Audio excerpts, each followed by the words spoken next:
a three-pointer. Carolina wins it. The Tar Heels win it. The following is a presentation of the Tar Heels Sports Network. Even when Carolina and Duke aren't two of the best teams in the country, this rivalry is something special. But when they are, buckle up. For the 49th time, the most in college basketball history, and 35 more matchups than the next closest pairing, the Tar Heels and Blue Devils meet as top 10 foes tonight, with Carolina entering the matchup number 3 in the country and Duke checking in at number 7. And as with most things in this rivalry, the history is even. Each side has won 24 of the previous 48 top 10 games. The latest chapter comes in the Smith Center, with each side vying for placement atop the conference, a quality win for their respective postseason resumes, and bragging rights over their fiercest rival. The Tar Heel Sports Network's coverage of the 261st meeting between Duke and Carolina starts right now. 15 on the shot clock. Tries the lob to Trimble. He climbs the ladder and throws it down. Cadeau puts his defender in the spin cycle and lays it up and over his head for 2. Ingram between the circles to R.J. Davis for 3. Knocked it home from the right wing. If you need a bucket, who else? Well, I thought he was going to slow it up to Trimble. To Bacot. Slow that up, baby. Two-handed dunk. Crossover, step back. That's an impossible shot. How'd he do it? Oh, drives it, bounce past the Withers, way up in the air for the flush. One-handed push pass over to Bacot. He's going to try a corner. 3! There we go. Davis, long pass to Trimble in the corner. He'll try a triple. Why not? Everybody's knocking him home. Back to Davis. His 3 at the horn. Count it! Davis swishes it home at the buzzer. The Tar Heels Sports Network is on the air with Carolina basketball. This is Dave Nathan. A handful of new names and faces get their first taste of college basketball's best rivalry. It's Duke and Carolina, a matchup that almost always delivers the unexpected. Jones Angel will have the call of this evening's contest. Dave, for the first time since mid-December, Carolina is trying to recover from a defeat.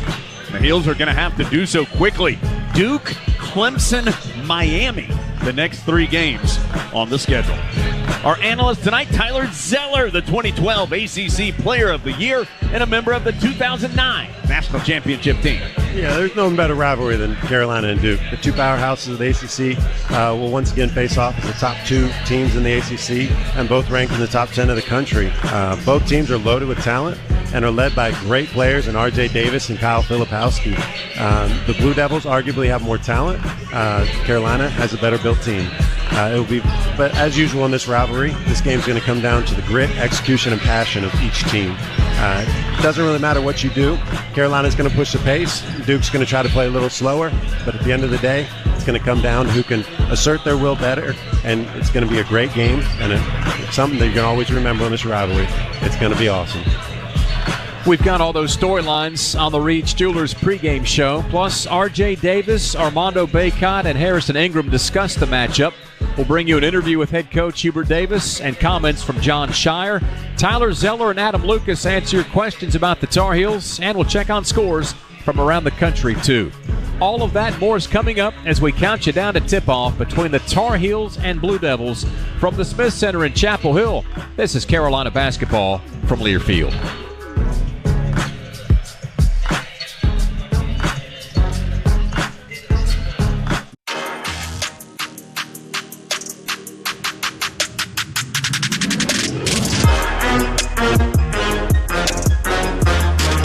This is Carolina basketball on the Tar Heels Sports Network, and you're listening to the Reed's Jewelers pregame show.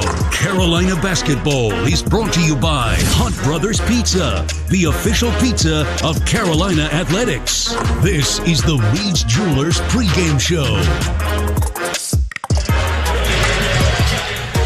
Well, like Jones just said a moment ago, for the first time in over a month, Carolina's coming off a loss. Tuesday's 1-point defeat at Georgia Tech snapped a 10-game winning streak and has the Heels at 17-4 overall, but still atop the ACC at 9-1. While the loss was a difficult one to take, fellas, there's nothing difficult about trying to pick yourself up off the mat and get ready for a game like this. Yeah, and obviously Tyler can speak to this a lot better than I can, so I'll let him do that in just a second. But, yeah, Carolina just didn't play well enough to win the other day. Tar Heels didn't shoot the ball very well. It was their lowest field goal percentage, their lowest free throw percentage of the season. Nobody really other than R.J. Davis was able to get much going offensively. And R.J. scored 28 and was right around 50% as far as his shooting percentage. But you look up and down the rest of the way, Cormac Ryan and Harrison Ingram combined 6 of 28 in that game. Armando Bacot had a strong first half, had 8 points, and then only 1 point in the second half. And so it's going to be hard for Carolina to win when none of those three guys give you a ton offensively. Of course, they're doing other things to try and help you win, but Carolina needs them to score as well. Plus, you mix in the fact that Cadeau fouled out, and it was a tough sledding. But, Z, I'll throw that to you.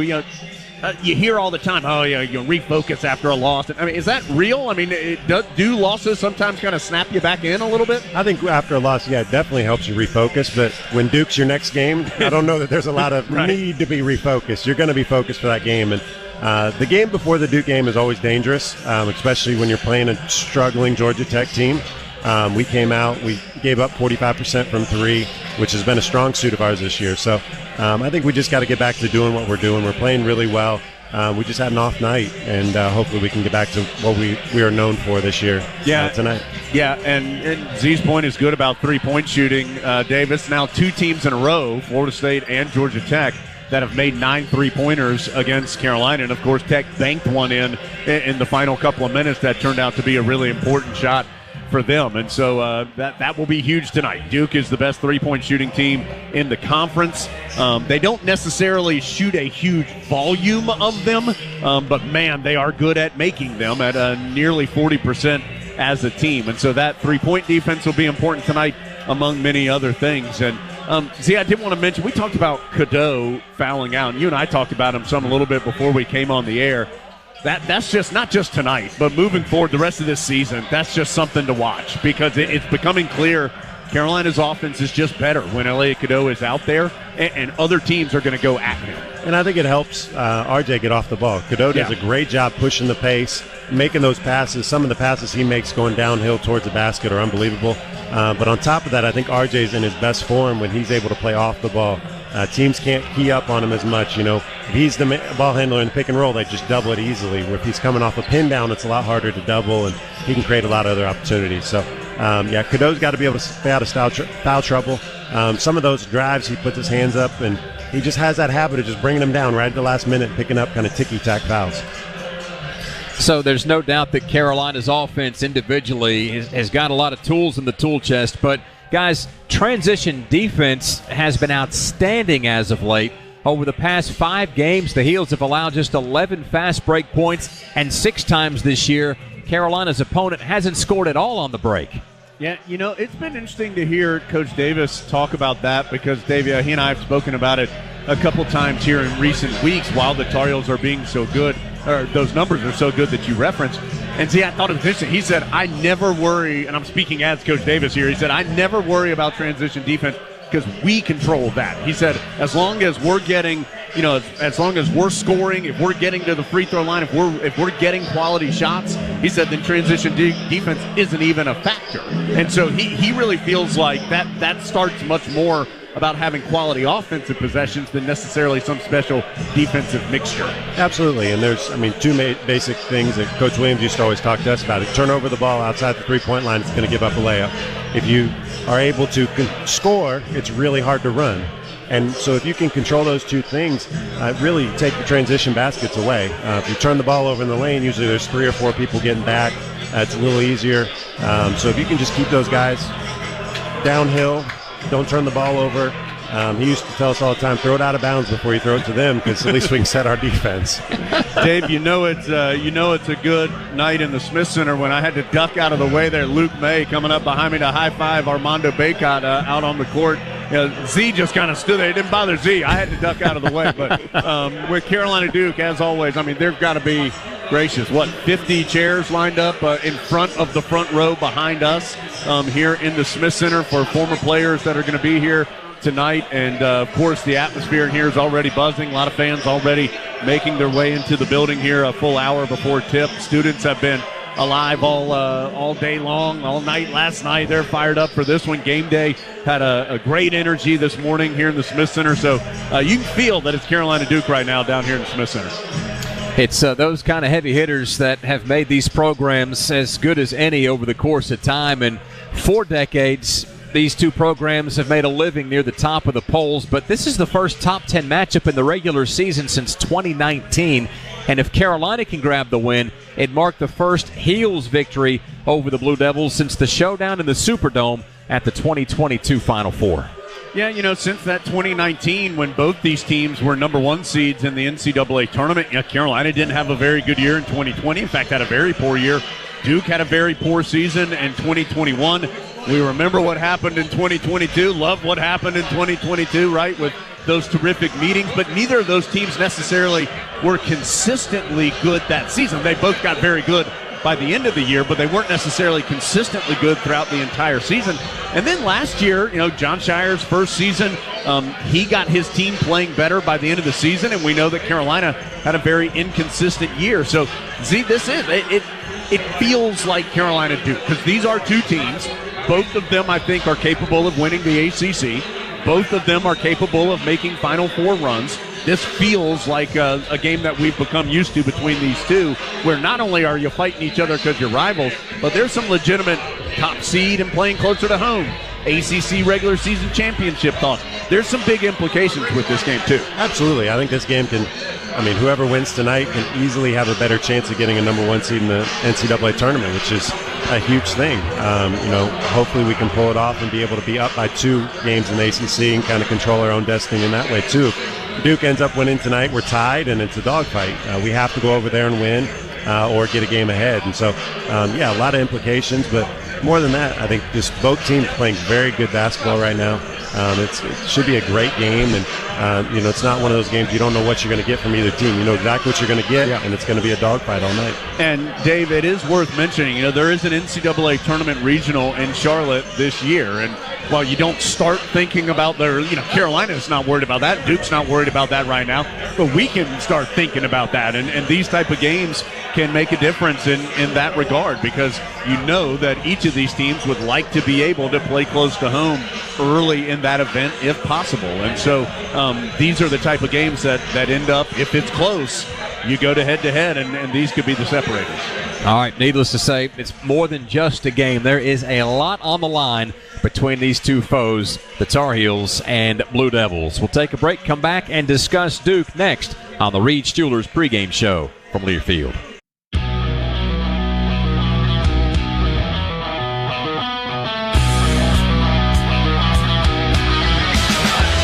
Tar Heel fans, Food Line is the proud sponsor of the Score to Give More program. For each free throw the Tar Heels make in tonight's game, Food Line Feeds will donate 100 meals to feed our neighbors in need right here in the Triangle. Welcome back to the Reed's Jewelers pregame show. Duke arrives to Chapel Hill 16-4 overall, and in second place in the ACC at 7-2. The Devils have been rolling along, winning 11 of 12, with the lone loss coming to Pitt 4 games ago. Jones, 2 of their last 3 games, though, have been decided by a total of 5 points, but in this day and age, you give this team credit for winning the tight ones. Yeah, Tar Heel fans aren't going to want to hear this, but Duke is good. I mean, I think they're talented, and it's not as freshman-heavy a team as I think a lot of people have become accustomed to with Duke over the last 10 or 15 years or so. I mean, you look at their key guys, for the most part, are guys who have been around. Jeremy Roach is a senior. Tyrese Proctor is a sophomore. Filipowski's a sophomore. Mitchell's a sophomore. So these are guys who have played basketball for them, and a lot of basketball for them over the last couple of seasons. And it is an interesting team, because I do think Carolina actually averages more points per game than Duke. But I think Duke is as explosive an offensive team as Carolina will see all season long. And maybe Kentucky is right up there in that same conversation but they can score in bunches and from a bunch of different places on the floor. I just think they had that game at Pitt where, and Pitt ends up beating them during the year in Cameron, but they shot the ball so incredibly well. They were up by 25 or something at halftime. There was a 2-point game against Syracuse, and then Duke goes something like 7 of 7 or 8 of 8 from 3 in the second half, and it becomes a 20-point final. And so Carolina's defense tonight will have to be strong because this is a Duke team that if you let it get in rhythm offensively, that they can score as well as anybody Carolina's going to play. Yeah, absolutely. I think their ability to shoot the three, they shoot about 30% of their shots from three, shooting almost 39-40% from three. So they're dangerous. I mean, they got 5 guys shooting over 40%. Jeremy Roach is shooting over 50% in ACC play. So all those, I mean, you just can't let them get on a roll from the three-point line. If you give up a couple buckets and inside and make it difficult on them, you can live with that. But 2 or 3 threes in a row make it really difficult to kind of come back, or you can lose your lead quickly. So really just got to try to minimize those runs, try to keep them at a 4-0, 6-0 rather than a 10-0 run, because they have had 2 or 3 games this year. They just blew it open by making threes. And Dave, they've battled some injuries this year as well. Mark Mitchell has missed 3 games this season. Jeremy Roach has missed a game. Their loss to Pitt at home a couple of games ago. Tyrese Proctor's missed 3 games this season. And so, they've had some key guys that have been in and out of the lineup. And now that they are healthy and able to be together more, that would naturally lead you to believe that they're going to get more comfortable and just be better as a team. And so this is a really good team that Carolina's playing. Carolina's a really good team. So I think this should be a lot of fun tonight in Chapel Hill. Those 3 guys you mentioned, Roach, Proctor, and Mitchell, have stacked some pretty good games against Carolina through the course of their respective careers. But although, as you said rightly, this is not a freshman-laden team, there are some freshmen that can make a big difference, and chief among them is Jared McCain. Yeah, he can really shoot, and that is just a theme. As Z just referenced, it's a theme on this team. They just have a lot of guys that can really shoot the ball, and McCain is shooting better than 40% from 3. He was a top 15 national recruit. He's been playing better as of late. He's had 20 or more points 5 times in their last 12 games. Had a huge game. That game against Clemson, where it looked, there was definitely some controversy at the end of that game. And Filipowski did not have a particularly great game that night. McCain steps up, pours in 21 on 8 of 12 shooting. And so they've not necessarily had to rely on a Jared McCain or a Caleb Foster, some of these really talented freshmen. But when they've had them jump up in these spot moments where they've needed somebody, they've answered the call. And so, this is a complete team and a dangerous team for sure. Duke and Carolina coming up just after 6:30. And just after this break, Tyler Zeller's going to stick around. He and Adam Lucas will answer some of your Carolina questions. Jones will slide over to begin his 2-part conversation with the head coach of the Tar Heels, Hubert Davis, inside the Continental Tire Coach's Corner. That's all when we come back to the Reed's Jewelers pregame show from Learfield.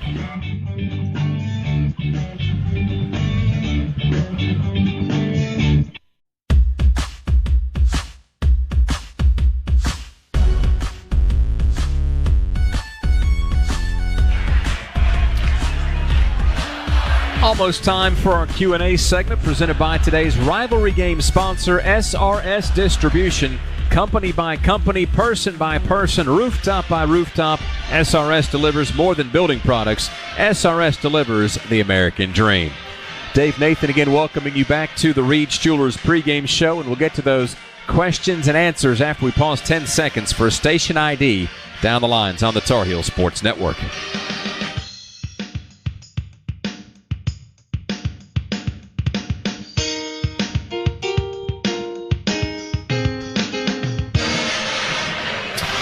Tyler Zeller and Adam Lucas prepared to tackle your Q&A. And our first question from Tim Hall. Z, what's led to Carolina's turnover issues in the last couple of games? Yeah, I think one of the biggest things is Elliot Cadeau's foul trouble. I think he's such a good point guard, and getting RJ off balls allowed him to make a lot of plays. Putting him back on ball, he's still a really good point guard, but he's got to run the offense and has a lot more to think about as far as getting people places. So I think if he can stay out of foul trouble, I think that helps take care of some of those turnovers that were just kind of get us out of rhythm and make a difference. So he's so good at pushing the pace and just making the right play. Next question from Brian Meacham for Adam.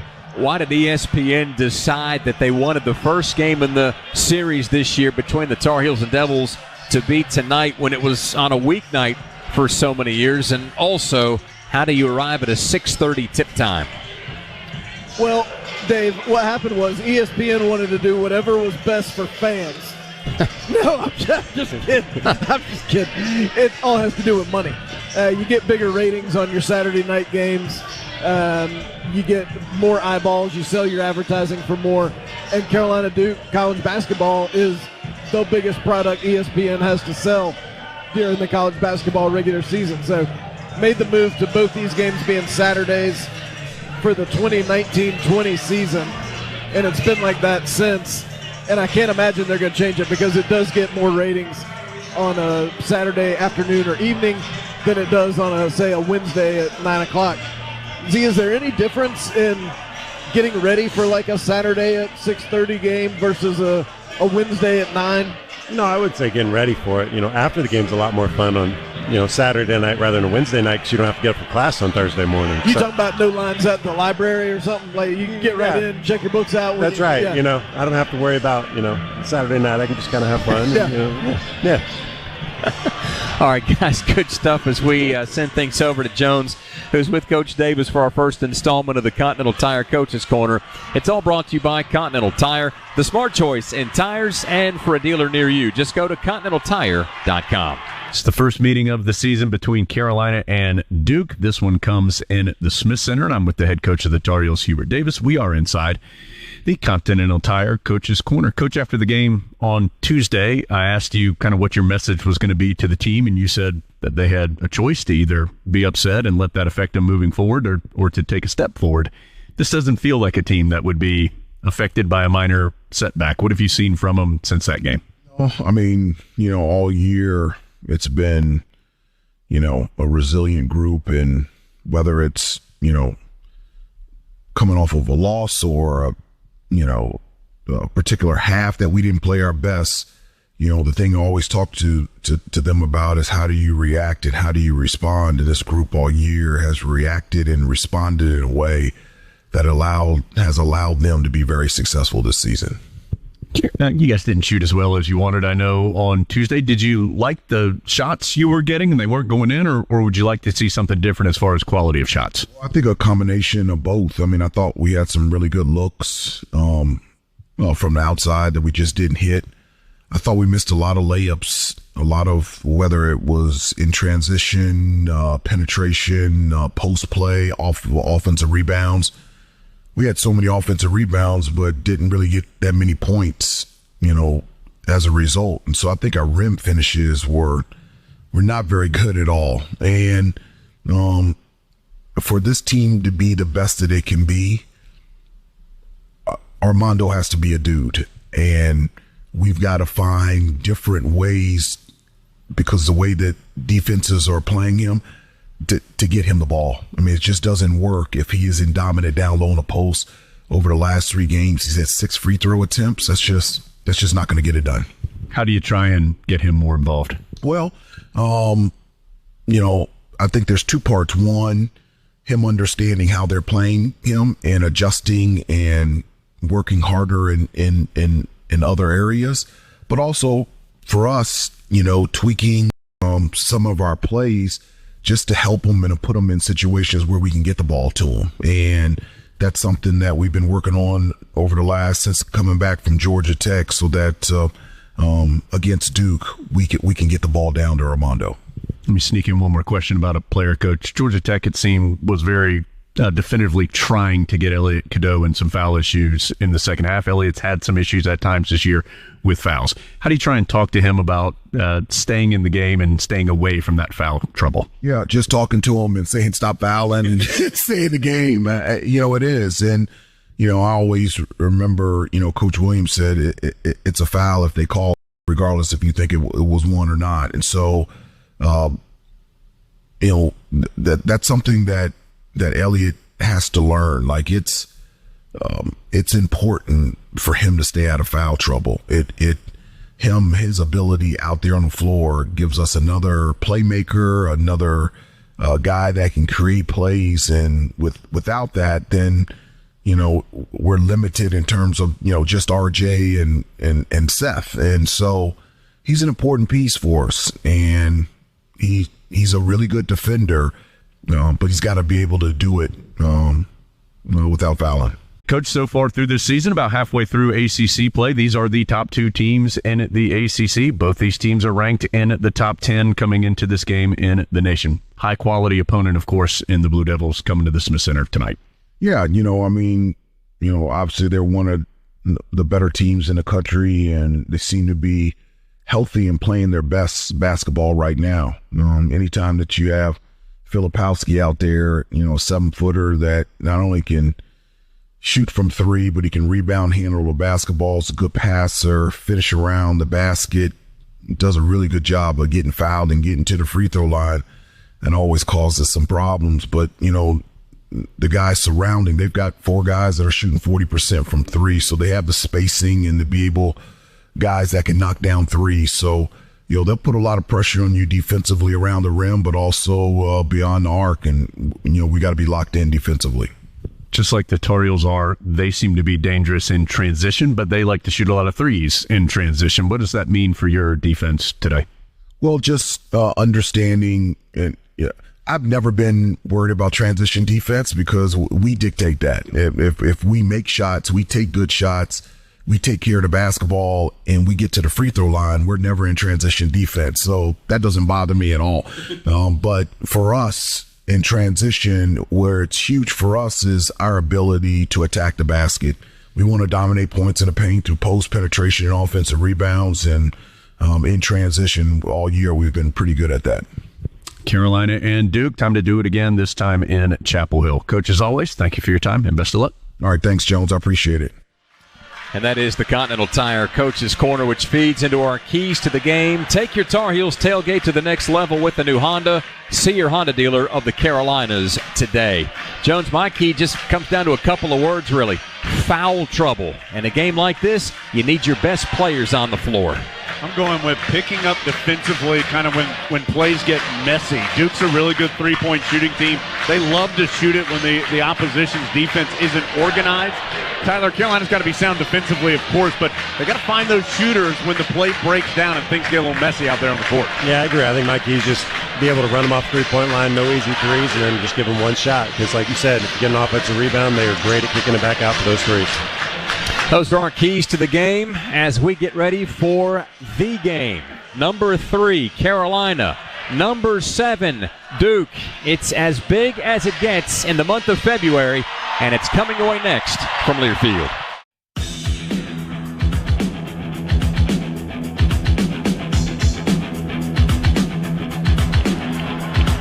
#261st meeting between Carolina and Duke. It comes your way from the Smith Center tonight. Man, we're excited to be here courtside in Chapel Hill. The 2012 ACC Player of the Year, Tyler Zeller, joining me, Jones Angel, and we're excited to bring you Carolina Duke tonight. You've heard from Adam Lucas and Dave Nathan, Ben Alexander, our chief network engineer, John Essick, in our Tar Heel Sports Network studios. Let's get to it. We'll start with the starting lineups presented by Coors Light. Coors Light, made to chill, an official beer of the Tar Heels. Let's start with the visitors. John Shire leading the 7th-ranked Duke Blue Devils. Duke comes in 16-4 through 20 games, in second place in the ACC at 7-2. And Coach Shire's done a great job in his second year, 43 wins, just 13 losses. He graduated from Duke in 2010 and, of course, left with a national championship in his senior year. The starting 5 for the Blue Devils, they'll start 3 guards, including their most veteran player, Jeremy Roach, the 6'2 senior from Leesburg, Virginia. Honorable mention, All-ACC last year, is having a great year this year. 14 points, better than 3 assists. He's their top stealer of the basketball. He's also their best three-point shooter at 47.5%, best free throw shooter at nearly 86%. Also, Jared McCain, a 6'3 freshman from Sacramento, California, top 15 national recruit, averaging 12.5 points per contest. Another good three-point shooter at better than 40% per contest. And Tyrese Proctor, the 6'5 sophomore, Australian originally, and preseason second-team all-conference. He's been in and out of the lineup, some with injury, but he's having a great year. 11 points and nearly 4 assists per contest for Proctor. The 2 men up front, Mark Mitchell, 6'9" sophomore from Kansas City, 12.5 points, better than 6 rebounds per contest. And then the preseason ACC Player of the Year. And you'd have to think, along with R.J. Davis, the 2 guys who have the best chance to win it this season, that being Kyle Filipowski, the 7-foot sophomore from Westtown, New York. He is Duke's leading scorer, 7th best in the ACC at 17.5 points. He's their leading rebounder at nearly 9 per game. That's 5th in the ACC. He's their best shot blocker at almost 2 per game. He is 4th in the ACC there. He had a big game here in the Smith Center last season, 22 points and 13 rebounds in that one. Now for the Tar Heels, 17-4 through 21 games, 9-1 and atop the ACC, but coming off their first conference loss to Georgia Tech on Tuesday night. The Tar Heels currently ranked 3rd in the AP and Coaches Poll. Hubert Davis, the head coach of his alma mater, in his 3rd season, he is 66-27, a winning percentage of 71%. No changes for Carolina. Elliot Cadeau, the freshman from West Orange, New Jersey, played just 21 minutes on Tuesday, including just 8 in the second half with fouls. He picked up all 5 of his fouls in the second half. He finished with 5 points and 5 assists. R.J. Davis just talked about ACC Player of the Year possibility with Filipowski. Certainly you have to think Davis is leading that race at the moment.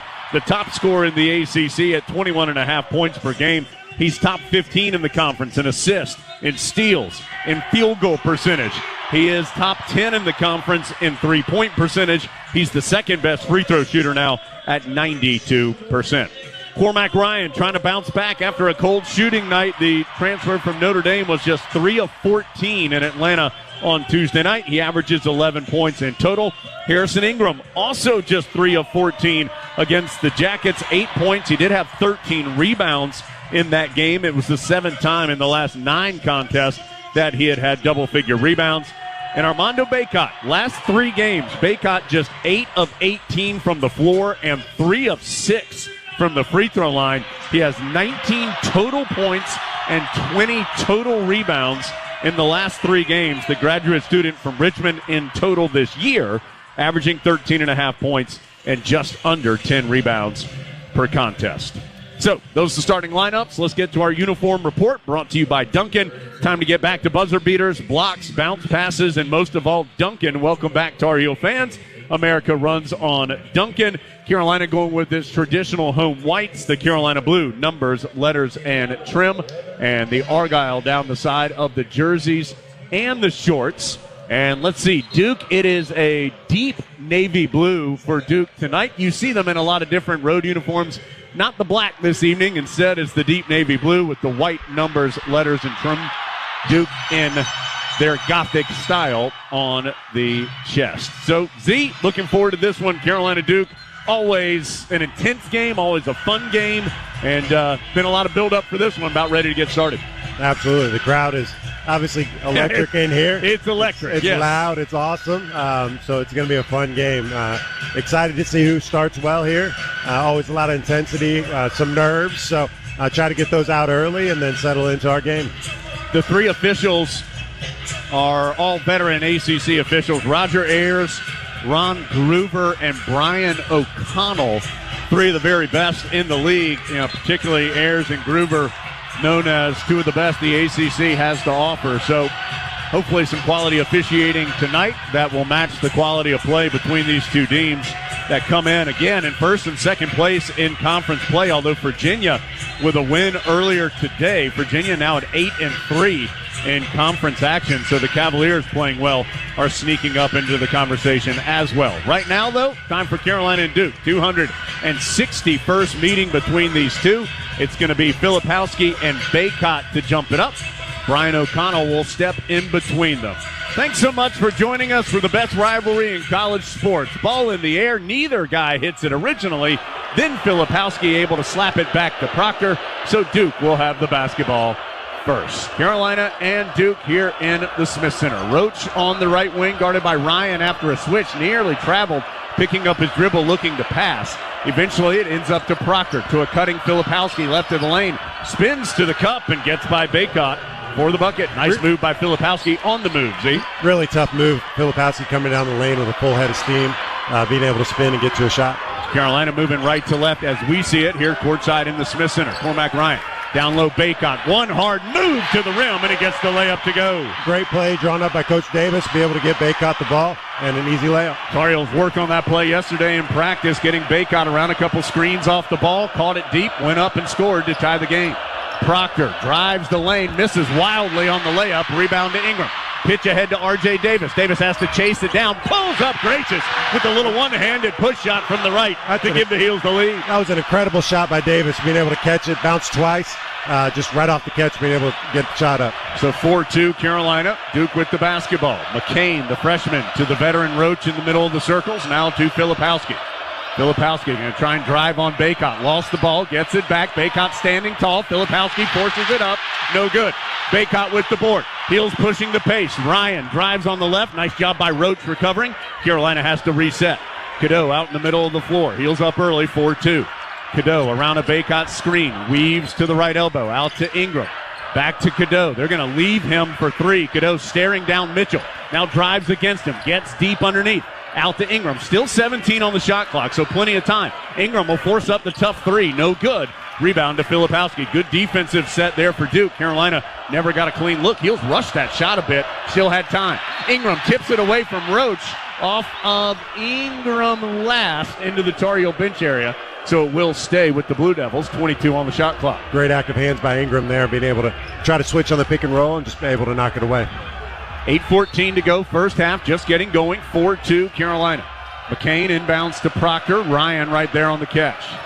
To Mark Mitchell, back to the basket, right wing. Now he faces up against Ingram to the cutting Roach. Pulls up at the free throw line and drops it home. Tough shot. Roach curling off there, trailing behind him, and a hard challenge, just couldn't get there. Heels the other way with the game tied at 4. Cadeau looking for Bacot, not there. Works it around the perimeter. Ryan, oh my gosh, pump fake, got Roach flying in the air. Then a huge collision between the two. They both are up and appear to be okay. Roach called for the foul as he almost caught Ryan with his knees as he jumped. In fact, he did. His knees hit Ryan in the shoulder. He bit so hard on the pump fake. Then they both wipe out. Foul on Roach is the first on either team thus far. You can tell they're trying to run Ryan off the line, and he challenged really hard. Just bad place to be. So 4-4 the score. Carolina with the basketball. Bacot outside the arc, dumps it off, middle of the floor to Ingram. Over to Ryan, quickly down low to Bacot. Double team is there. Bacot trying to work around it, flips it back out to Ryan to reset. Shot clock down to 10.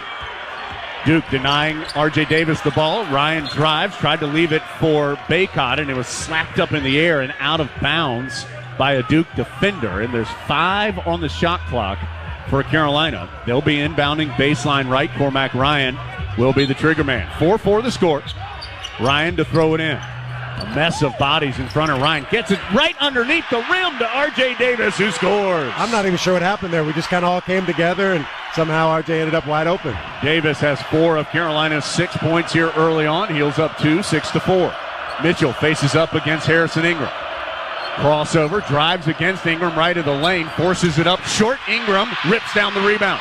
Quickly to R.J. Davis. Carolina on the move. Middle of the floor to Bacot. Euro step to the cup for 2. Great patience by Bacot on the catch, being able to take his time. Duke here slowing the pace down a little bit, trying to get get us out of transition. That was a really impressive move as Ingram gets a steal middle of the floor. Lays it home in transition. 10-4 Carolina. Great job by Ingram. Just saw that pass coming. It was a lazy pass up top. Able to steal it, get an easy layup. John Shire telling his team to calm down a bit. Heels are up 10-4. Proctor dribbling near the center jump circle. Gets a screen from Filipowski. Drives left of the lane and got to the rim for the layup. Proctor slows things down as far as the Tar Heel crowd momentum. Up 10-6. Ryan, quick catch and shoot 3. Boy, he missed everything from the right corner. Sailed it over the rim into the hands of a Blue Devil. McCain comes the other way. Trying to drive on Cadeau. McCain able to lay it in on the left side and then has a word for the Tar Heel students as then Cadeau nearly turns it over. Ball is loose on the deck. Ends up in the backcourt to Ingram. Carolina the other way. Another corner 3 by Ryan. This one's nothing but net. 2 for $1. Second one looked a lot better, a lot more patience. First one felt a little rushed. That one he had had his feet set. Great shot. 13-8, high intensity here in the Smith Center early on. 15:55 to go first half. Filipowski out to Proctor. Jab step and drive. Dumps it back off to Filipowski. Spinning to the cup again. Comes up short on the layup. Rebound to Ryan. He'll give it to Cadeau. Carolina up 5 and on the move. Cadeau stops right wing. Hits a trailing Ryan. Now to Ingram. Floats it down low to Bacot. Too strong. Bacot chases down the pass but then had it tipped away. Here comes Duke the other direction after the Tar Heel turnover. Proctor drives hard on Cadeau. Swatted away by Ingram. Carolina on the run. 2-on-2. Davis. Ingram, 3-ball off the left side of the iron. Shot it from the right sideline a little too strong. And again, Shire tells his team, slow down and calm down. Carolina up 13-8. They like that middle pick and roll right now, trying to get Filipowski in it and get him some space to be able to get downhill. Filipowski, so nimble for a 7-footer. Tough defense for Bacot. Tough defense for anybody to guard him. He has it outside the arc on the right. Jab step, pulls up for 3. Air ball came up short into Ingram's hands. Carolina running again, up 13-8. R.J. Davis stops on the left wing. He'll set it up. They get it down low to Bacot, left of the lane. One-on-one Filipowski. Double team comes. Bacot around him. Missed the baby hook shot. Great move by Armando, being able to get to about 3-foot hook shot we want him to shoot all night. Yeah, he and Filipowski have both missed some shots around the rim here early on. As Rhodes, nice crossover to get by Cadeau. Drives in hard, lost the ball into Ingram's hands. Carolina again will try to advance this lead. R.J. Davis drives in on the left, draws contact, misses the runner. Ryan tipped it up, no good. Bacot gets it and draws the foul. And he and everybody gassed on the floor right now. It has been a high-intensity first 5 minutes and 41 seconds in Chapel Hill. Carolina 13, Duke 8. The foul on Filipowski, his first. Second on Duke. It will put Bacot to the line when we return. Let's catch our breath. Tar Heels up 5 early on from Learfield.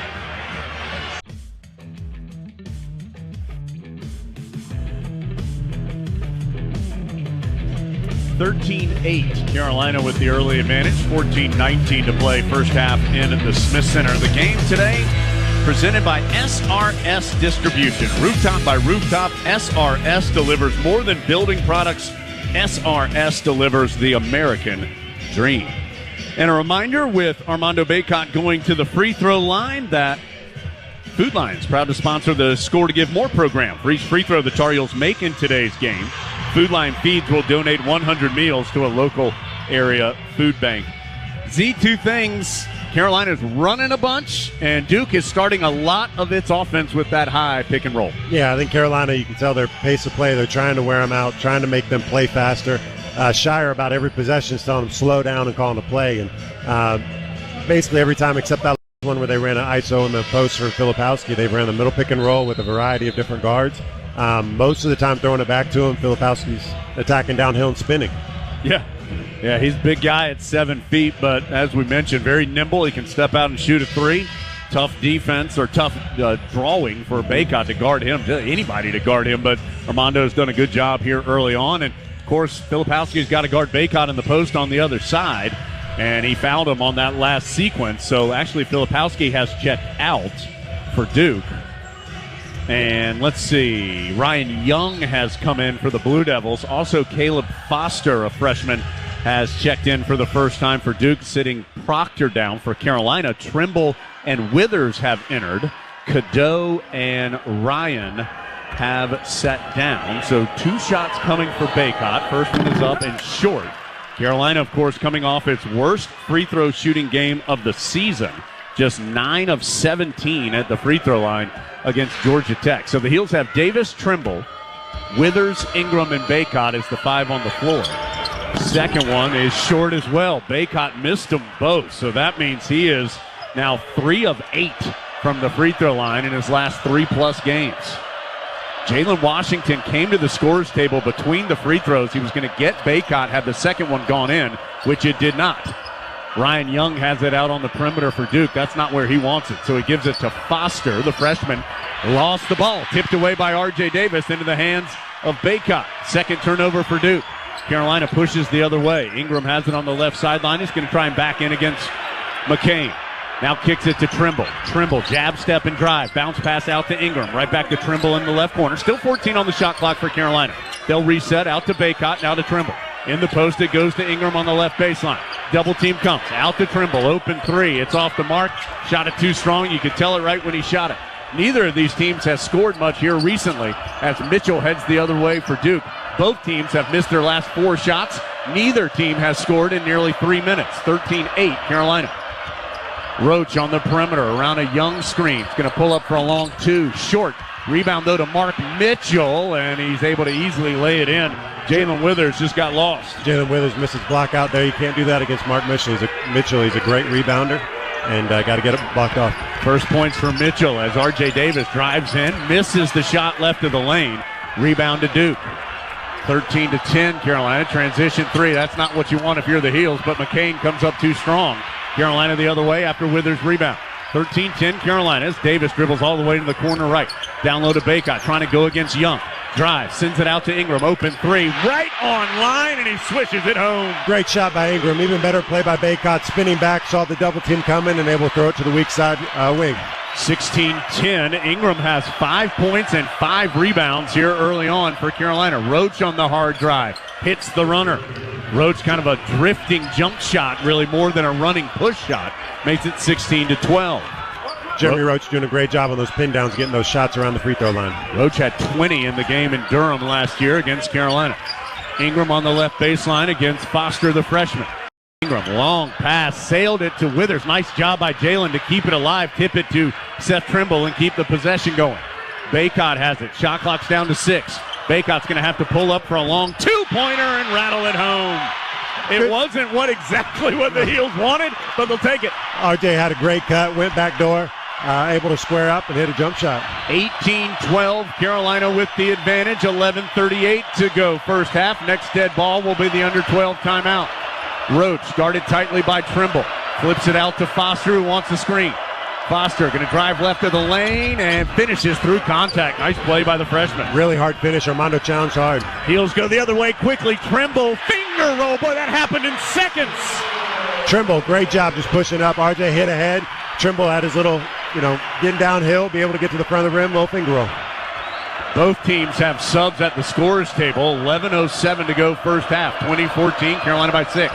Foster going to drive again. Dishes to Young. Carolina left him. And Young gets the uncontested layup. Tar Heels got confused on the pick and roll D. Armando was worried about him getting downhill into his chest again. Stepped up a little bit and let Young get behind him. 20-16 the score. Heels by 4. Ingram has it on the left wing. Dribbling his way into the left corner. Now he's going to try and back in against the freshman Foster. Crosses the court to Trimble.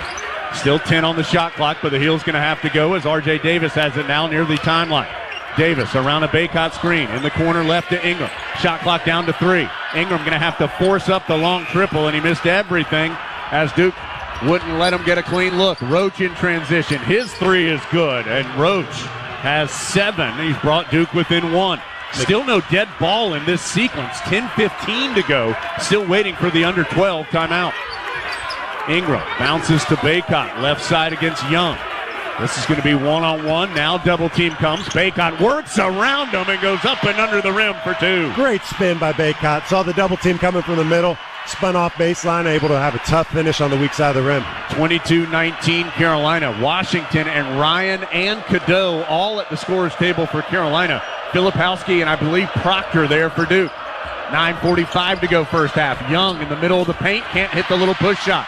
Ingram with the rebound. Bacot is absolutely gassed right now as Davis goes the other way. Draws contact. Can't finish. He wanted the whistle. Didn't get it. Here comes Duke the other direction. Foster almost had his pocket picked from behind by Davis. Both these teams are tired right now. Bacot in particular is bent over trying to catch his breath. 15 on the shot clock. Heels up 3. It's been a long sequence without a dead ball. Young has it poked away by Withers. Shot clock down to 8 as Duke regains possession. Driving in is McCain, blocked at the rim. Carolina with the rebound. A lot of contact, letting them play. Yeah, both ways. Ingram down low to Bacot. To a cutting, well, he was trying to hit a cutting Withers. It got away. Ends up to Trimble for 3, in and out from the right corner. And now Roach will slow everything down. We are still awaiting the under 12 timeout. It is 8:48 to go in the half. Roach asking for a foul as he bumps into Trimble. He'll pull up for a long 3 behind a screen and knock it home. Roach has 10. and he's tied things up at 22. Trimble went under the screen there. Coaches are obviously not very happy with him, but everybody's exhausted. Duke's made 5 of its last 7. Davis spins around Roach. His runner on the baseline won't go. Duke with the rebound. They can take the lead. Roach the other direction. Roach drives in to Young. Lowers into Bacot. Lost the ball. Into Withers' hands. Outlet to Trimble. 1-on-1 with Foster. Trimble to the rim for 2. Interesting there. Trimble got the ball in transition 1-on-1. John Shire's asking him to foul him, thinking he's not a great free throw shooter, but Trimble able to make the play, get the layup there. We're under 8 minutes to go. We haven't had the under 12-minute timeout. 24-22. Foster behind a screen. No on the 3. Trimble way up in the air for the board. He is sprinting down the floor to a trailing Ingram. Right back to Trimble. He'll slow things up. To Bacot. Drives left of the lane. Got by Young, but couldn't hit the shot. And, boy, Withers got wiped out on the rebound. Here comes Duke the other way. Foster to the cup. He can't finish. Bacot with the rebound. And a whistle blows. 7:33 to go. Tar Heel crowd frustrated that Bacot got called for something they thought happened on the other side with Withers on the rebound. That is the first foul on Carolina. It comes on Bacot at the 7:33 mark. And finally, we get this is the under 12 timeout. We had a stretch there. That had to be 7 minutes of game action without a whistle. Heels up 24-22. Duke will have it after this. 7:33 to play first half from Learfield. All the action, all season long. This is Carolina basketball. 22, Carolina with 7:33 to go in the first half. So that sequence of play went from 14-19 on the clock to 7:33 without a whistle. So that is 6 minutes and 46 seconds without a whistle in the ball game. So 7:33 on the clock. This is the under 12 timeout. The next dead ball will be another full timeout here in the Smith Center. We're brought to you in part by the Good Feet store. If you have foot, knee, hip, or back pain, Good Feet Arch Supports are engineered to support all 4 arches to provide pain relief, balance, and comfort. Try them for yourself. Book your free fitting today at goodfeet.com. And Blue Cross and Blue Shield of North Carolina, the official health insurance partner of Carolina Athletics, believes an inclusive community is a healthy community. Here for the Tar Heels, here for all. Why don't we also take a 10-second station ID break with the Heels up 24-22, 7:33 to go in the first half. 10 seconds down the lines on the Tar Heels Sports Network.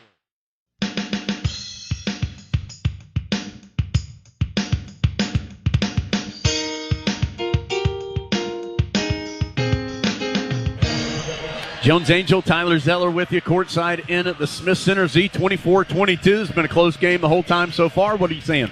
Really just everybody's playing very fast. We've been able to get Duke to play faster. Shire's still trying to slow it down some. Jeremy Roach has played really well for Duke. Carolina, we've been pretty balanced. You know, Armando has come out aggressive in the post, which is awesome to see. Hopefully we continue to give him the ball, and he's getting a little break here, but hopefully he can come back strong. So the Heels come out with Cadeau, Trimble, Ryan, Withers, and Washington. So Ingram, Davis, and Bacot all getting their first of the game. Filipowski is back for Duke, as is Proctor. Also joining Duke for the first time is Sean Stewart, another freshman. He's from Windermere, Florida. ISO post up with Filipowski here. Yeah, he crosses the court with the pass left corner to Foster. Ends up back to Filipowski. The shot clock's down to 2. I'm not sure Filipowski sees it, and he doesn't. The horn goes off, and that'll be another dead ball timeout. It'll also be another turnover for Duke, that being the 4th of the game for the Blue Devils on the shot clock violation. So 7:13 to go, and we'll take another full timeout here in Chapel Hill. Carolina still on top, 24-22, but now the Tar Heels will have the ball when we return from Learfield.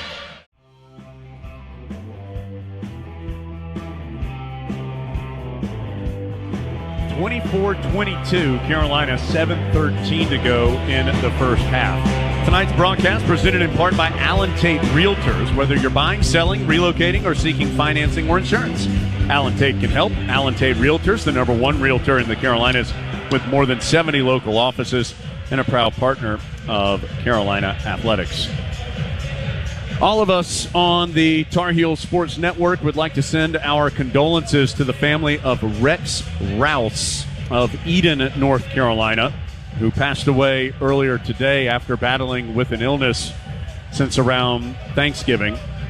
Mr. Rouse was a graduate of UNC, a longtime member of the Rams Club supporting Carolina athletics, and Rex always cheered for the Tar Heels, but particularly enjoyed Carolina Duke. He had listened to, watched, or attended every Carolina Duke football and basketball game since 1949. Our thoughts are with Mr. Rouse's family, friends, and community as they navigate through an understandably difficult time. Back on the floor here in the Smith Center. No subs. That was only 20 seconds of game action between the two full timeouts. So it'll still be Cadeau, Trimble, Ryan, Withers, and Washington, the five on the floor for Carolina. Heels up by 2. Carolina 11 of 23. Duke 10 of 22. Each team's hit 2 3-pointers. Cadeau gets a screen from Washington. Drives right to the lane. Sends it in the corner left to Trimble, who attacks and finger rolls it home. Great drive by Trimble. Even better pass by Cadeau, but Trimble able to take advantage of a bad closeout and be able to be athletic at the rim. Trimble has 6. He averages 5.5 per game, and he is guarding Roach tightly. Roach has been a problem. To Filipowski, he runs over Withers, and a block called on Jalen Withers.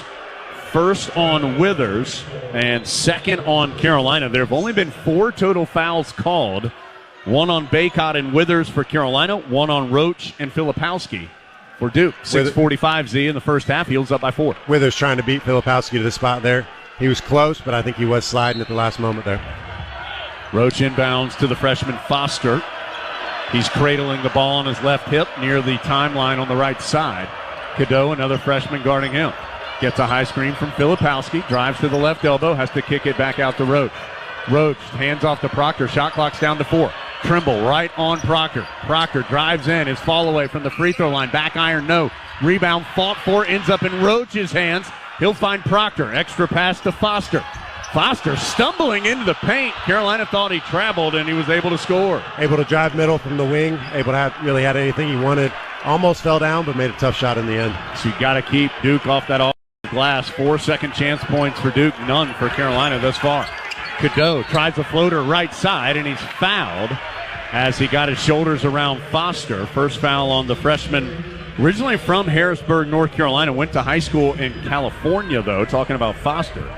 His first, third on Duke, and now Cadeau will go to the line. There have not been many free throws in this game. Bacot missed 2 earlier, and that's it for the two teams. As we said, with that foul on Foster, now there's been 5 total fouls called.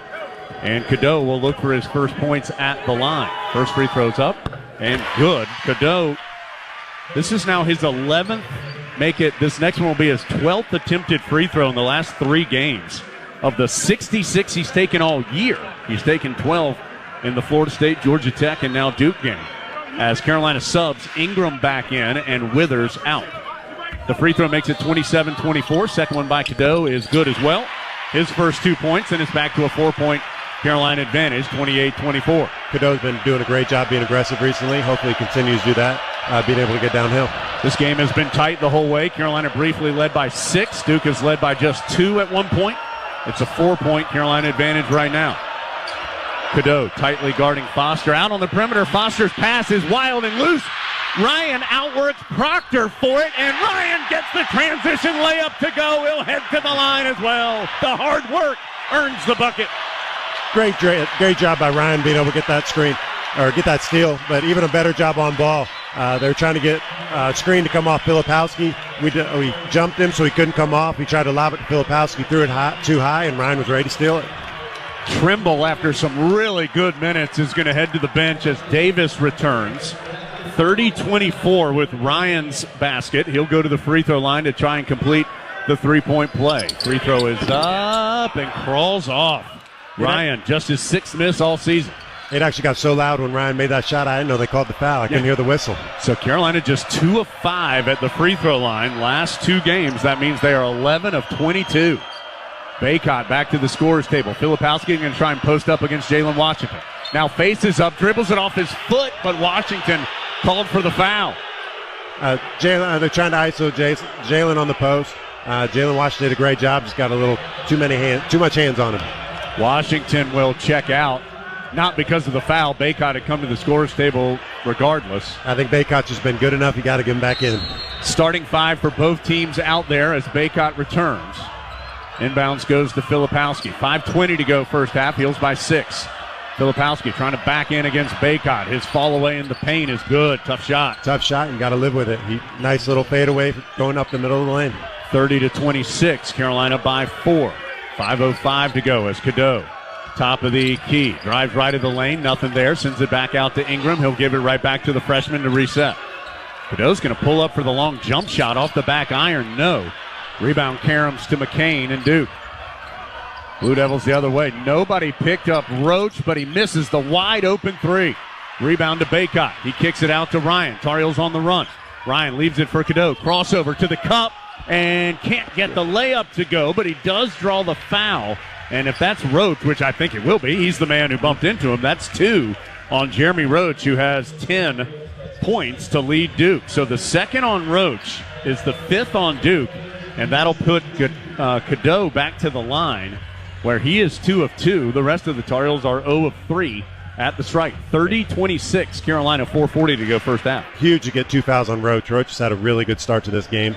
Being able to get him out, hopefully lose a little of his momentum, would be great. Cadeau's free throw rattles out. Heels are 2 of 6 now from the line.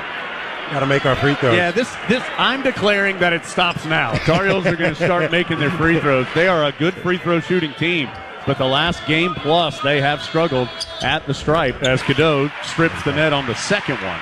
Yeah, free throws are going to be big in this game. Every big game, free throws is what it comes down to. Be able to open us up this lead a little bit. 31-26, Carolina by 5, despite being 3 of 7 at the line. Proctor to Filipowski out on the perimeter to McCain. R.J. Davis nearly got the steal, couldn't do it. McCain jump stop through traffic. Nice play by the freshman. Good patient move by McCain. He just took 2-3 dribbles. Armando left a little bit, a little hop step for a layup. When R.J. went for the steal, he got behind McCain and could never get back in position defensively.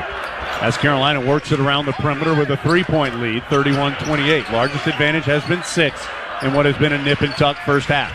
Cadeau out to Ingram, open for 3. Count it! Cadeau created that. He caught the ball, one hard dribble downhill. They sucked in, threw it right to him, made a shot. Ingram has 8 to match Bacot for the scoring lead for Carolina. Ryan trying to stay with Proctor. Drops it off and taken away. Carolina with the steal. Ingram the pitch ahead to Cadeau. Cadeau to the rim, and he's fouled by Proctor. And I don't think, it's so loud in here that nobody heard it, but there was a whistle and a foul on Proctor. That is Proctor's 2nd and 6th on Duke. So Cadeau, who has already taken 4 free throws, will go back to the line for 2 more when action resumes. 34-28 now the score. 3:39 to go in the first half. Carolina with the 6-point lead in the Smith Center. We're back to Chapel Hill after this. Heels up 6 from Learfield.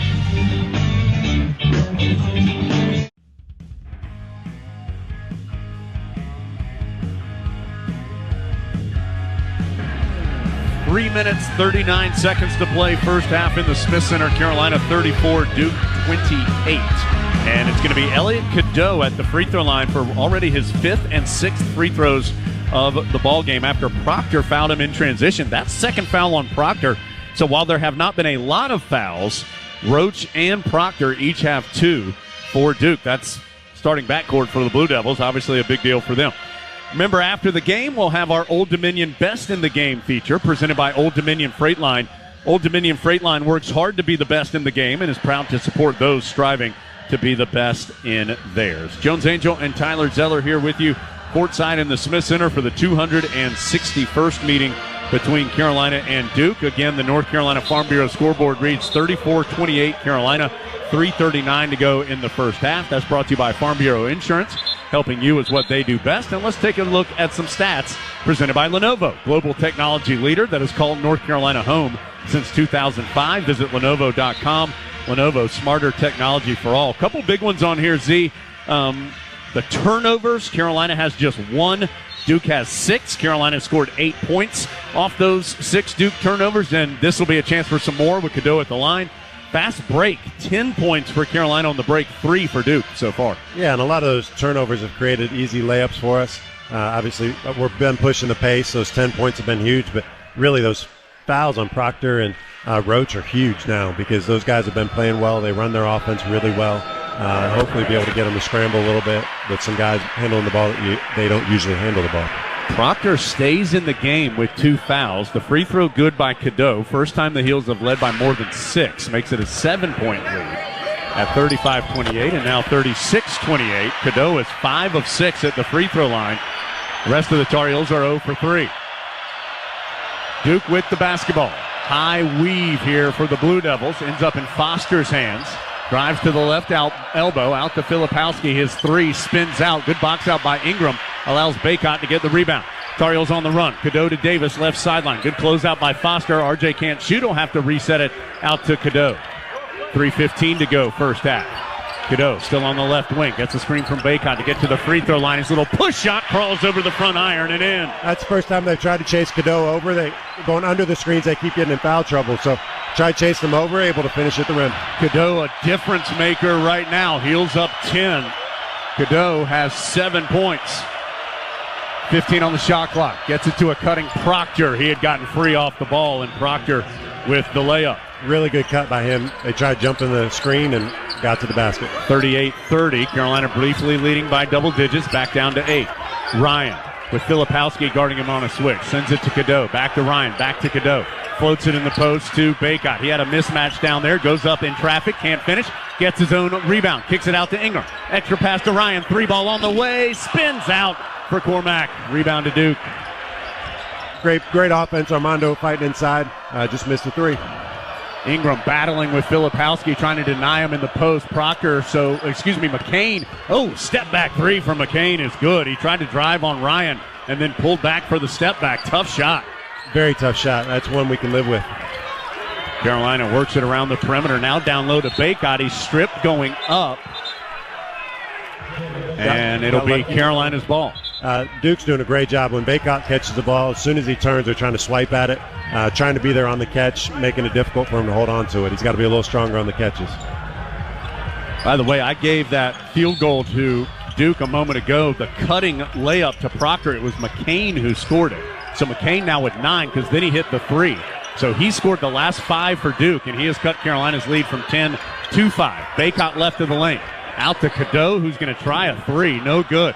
Rebound tipped around by both teams. Cadeau chases it down. Whips it past to Ingram. He'll try the right corner. Triple, yes, sir! Great job by Ryan fighting for that rebound. Cadeau ain't able to chase it down, throw it straight to Ingram for the 3 in the corner. Ingram now has 11 to pace the Tar Heels. 41-33. He has 3 threes here in the first half. Filipowski faces up top left against Bacot. He's still outside the arc. Goes over to Foster. Cadeau right there with him. Foster going to drive left of the lane. His jump shot no good, or his runner no good, but Filipowski gets the dunk followed. Carolina quickly the other way, so it's 41-35. RJ Davis to a cutting Bacot in the middle of the paint. His hook shot is off the window for 2. Great job pushing the pace. Duke was just scrambling, trying to catch up. Armando able to post up in the middle of the lane, turn and bank in the hook shot. Yeah, this game, Carolina is playing it at a different pace than the Blue Devils right now. Heels up 8. Bacot has 10. Roach working around Filipowski screens. Drives left of the lane. Forces one up, no good. Bacot with the rebound. Great defense by RJ, not letting him come off the Filipowski screen, and then just be able to stay tall and not pick up a foul. We're under a minute to go first half. Carolina, 19 on the shot clock, 36 seconds on the game clock. Ryan has it deep on the left wing. Gets it to Bacot left of the lane. Double team comes. He crosses the court to Cadeau. He's going to attack and miss the layup. Bacot's tip, though, drops home. Cadeau, Armando post up, hit it to Cadeau. Cadeau ran up, just attacked the rim. Armando's man helped, able to finish. Duke takes a timeout with 16.7 seconds to go. Carolina's back up by 10, matching the largest lead of the ball game at 45-35. So RJ Davis right now, who is the leading scorer in the ACC, has just 4 points, but it's Bacot with 12 on 6 of 9 shooting with 8 rebounds, and Ingram 11 with 6 rebounds, and 3 of those made field to account for the 11 points. for Ingram are threes. Then you've got Cadeau, 7 points, 3 assists. So, Z, not a surprise. Duke trying to take RJ away. That makes sense. But the other Tar Heels stepping up. Yeah, and I think the biggest one, Elliot Cadeau's done a great job handling the ball, attacking downhill when RJ's not open. They're obviously not helping off of him, leaving gaps. And then Armando's doing a phenomenal job inside, really trying to control the paint on his post-ups. Ingram's just doing his thing. You know, he does everything across the board, rebounds, scores. You know, he blocked the shot earlier. He just does so much for this team. But all those guys are able to add in a lot. And RJ's doing a phenomenal job. He's not getting the shots, but he's doing a great job coming off hard, looking for a shot, which makes them help, which opens up a lot of other guys. So, I mean, both teams shooting well. Carolina 51%, Duke 48%. Tar Heels have made one more three-pointer. The big difference has been free throws. Carolina not great, 5 of 9, but Duke has not shot a free throw. And then it is the turnovers. Carolina has 10 points off 6 Duke turnovers. Tar Heels have turned it over just once here in the first half. 16.7 seconds to go. So shot clock's off. Carolina brings in Trimble to guard Roach for this final possession. Roach passes it over on the left to Proctor. Clock down to 7. Proctor gets a high screen. Tar Heels going to switch it, so Bacot guarding Proctor. Proctor drives on the left, tries to go up and under. Bacot can't do it. His jump shot is blocked, and there's the horn. We'll go to halftime with Carolina up 10, 45-35, as the Heels controlled the game for the most part in the first half in the Smith Center. 11 for Ingram, 12 for Bacot. Those two pacing the Heels as they're up double digits at the break. Dave will take you through the Wells Fargo halftime show after this. 45-35 Carolina from Learfield.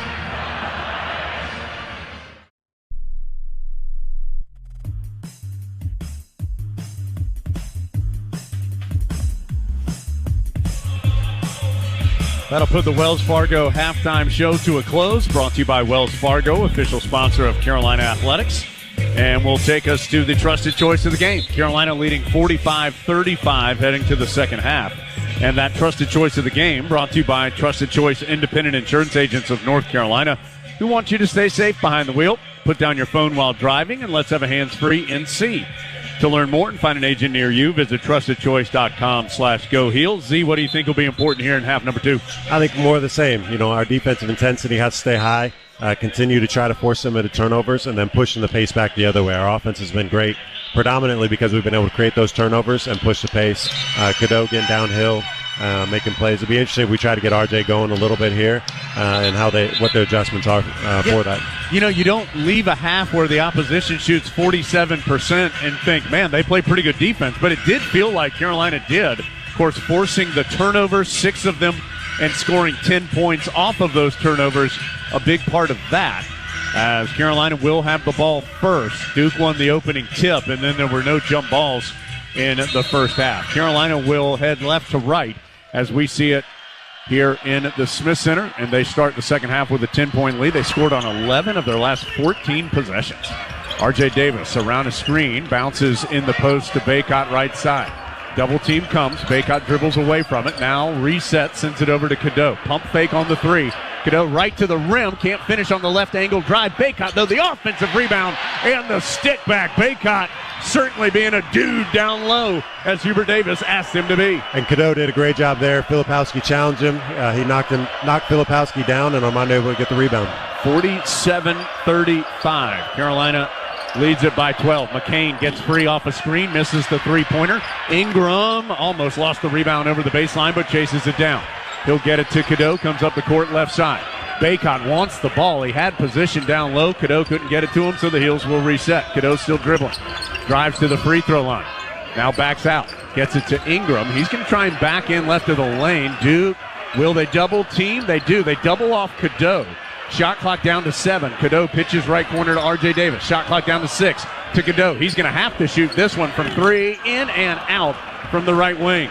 The shot looked good, but Cadeau, they're forcing him to shoot threes and don't want him getting downhill. Cadeau just 4 of 21 from three-point range coming into the game this season. Proctor bounces to Filipowski at the right elbow. His shot is blocked, but a foul called. I think the foul actually came on the floor. It did by Ryan. Oh, they may give him 2 shots. The foul was called on Ryan.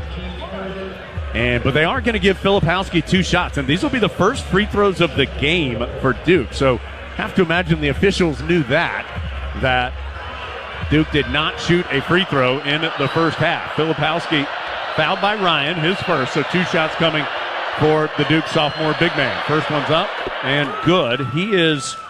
He's been a good free throw shooter, although this year the percentage is down to 66%, just 7 of 16 in his last 2 games, but that one was right in the heart. And Filipowski there doing a great job trying to get into Armando's chest, not trying to spin around it. He went straight through him and able to draw the foul.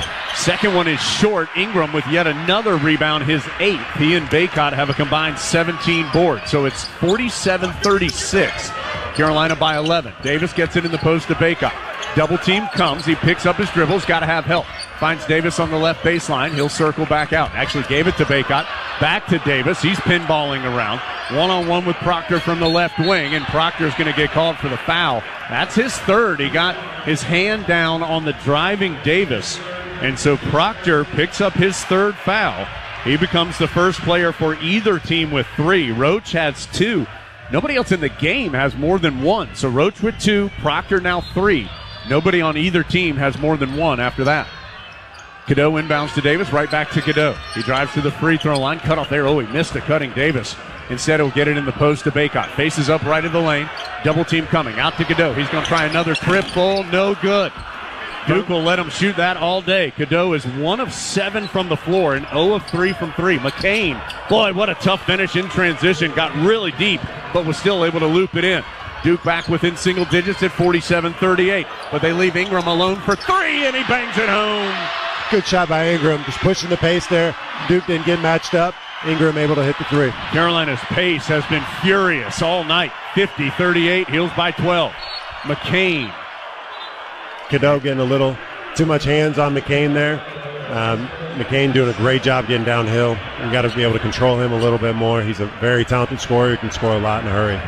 Cadeau's first foul, 2nd on Carolina this half. 17:31 to go. Heels by 12, 50-38. Ingram now with 14 points, 8 rebounds. Bacot has 14 points and 9 rebounds. Mitchell holding it, gets it over to Roach. He gets an open look at 3. It's short. Roach chases down the rebound on the baseline, though, and will reset. Out to Filipowski. Knocks down Bacot and then goes right to the rim for the big dunk. Filipowski, bad closeout by Armando. He knew he had a bad closeout. Tried to block him and fell down. Gave up a dunk. Ingram with Carolina up 10. Hands off to R.J. Davis. He'll circle around. Has Mitchell guarding him on a switch now. Gets a screen from Bacot. R.J. has his jumper blocked by Mitchell. Nice recovery by Duke. 50-40. Carolina by 10. Duke the other way. Largest lead has been 12 for the Heels. As Ingram gets the steal. Heading the other way. Ingram head up to Bacot, center of the paint, and he turns it over. Tried to drive in and kick it out to R.J. Davis.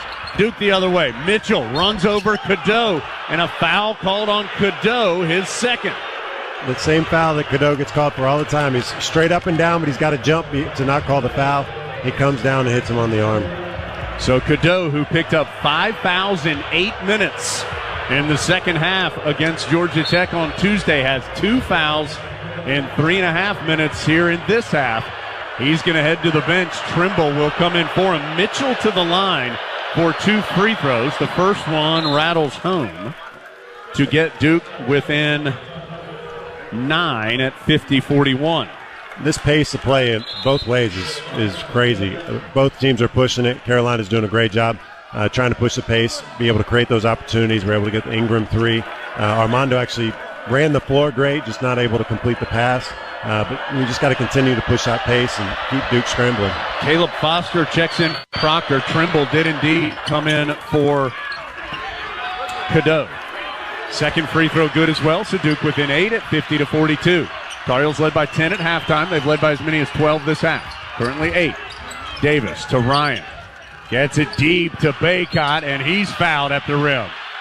Getting a little chippy. Armando and Filipowski going at it here. All good play, but getting a little chippy here. Armando able to post up deep, trying to finish there. Foul is on Filipowski, his 2nd. 2nd on Duke this half. So Bacot, who was 0 for 2 at the line in the first half, and 3 of 8 in his last 3.5 games, will go to the stripe for 2 shots. Of course, Bacot has been a much improved free throw shooter this year. coming in at about 79%. Referee's doing a great job talking to Bacot and Filipowski, trying to make sure they stay clean. They fouled each other hard there, but I don't think anything was dirty, just trying to play hard. So Bacot, you heard it, stripped the net on the free throw.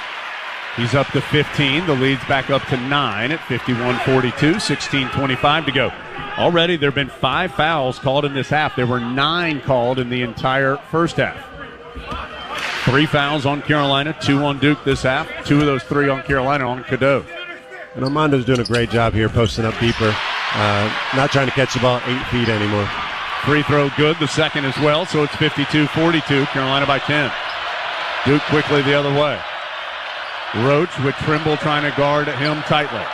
To Filipowski, fakes the dribble handoff, sends it back out to Roach. Roach weaves around a screen, his fall away, good, tough shot right of the lane for Roach. Bacot challenged, but Roach now has 12 after his first bucket of the second half. Great defense, Roach is just making some tough shots tonight. RJ Davis dribbles into the right corner. Wraps around the perimeter, goes right back into the corner to Ingram again. Another triple, his 5th of the night. Ingram's feeling good. That was a very hard shot. A little late close out up for Roach, but able to knock down the 3. Ingram has 17. Heels by 11.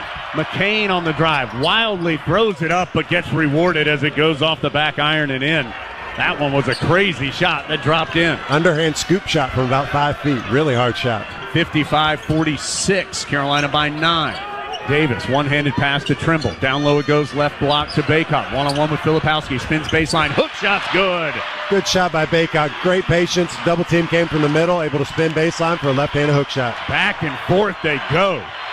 57-46, Carolina by 11. Filipowski going to try a 3, no good. Rebound is loose on the deck, bodies for each team on the floor. And what's been called a foul on Cormac Ryan, as he was one of 4 players. And now there's some pushing and shoving.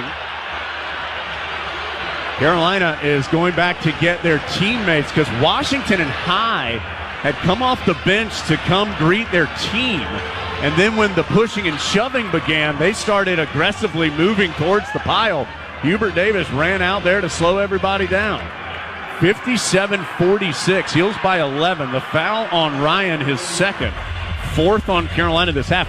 I honestly did not see what happened in the scuffle. We were blocked off. The officials are going to go to the monitor during this timeout. 15:04 to go. Heels up 11 from Learfield.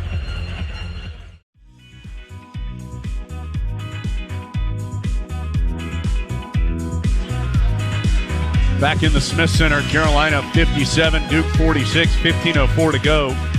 The officials did take a look at that replay. They have not added anything to that play. Just a common foul on Cormac Ryan, which sent the game to the under-16 timeout. Checks the replay as the officials go under the hood, if you will. Brought to you by the Honda dealers of the Carolinas.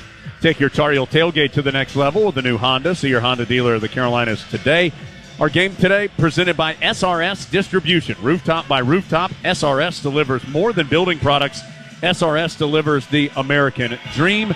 And Carolina basketball brought to you in part by Modelo. Modelo, an official beer of the Tar Heels.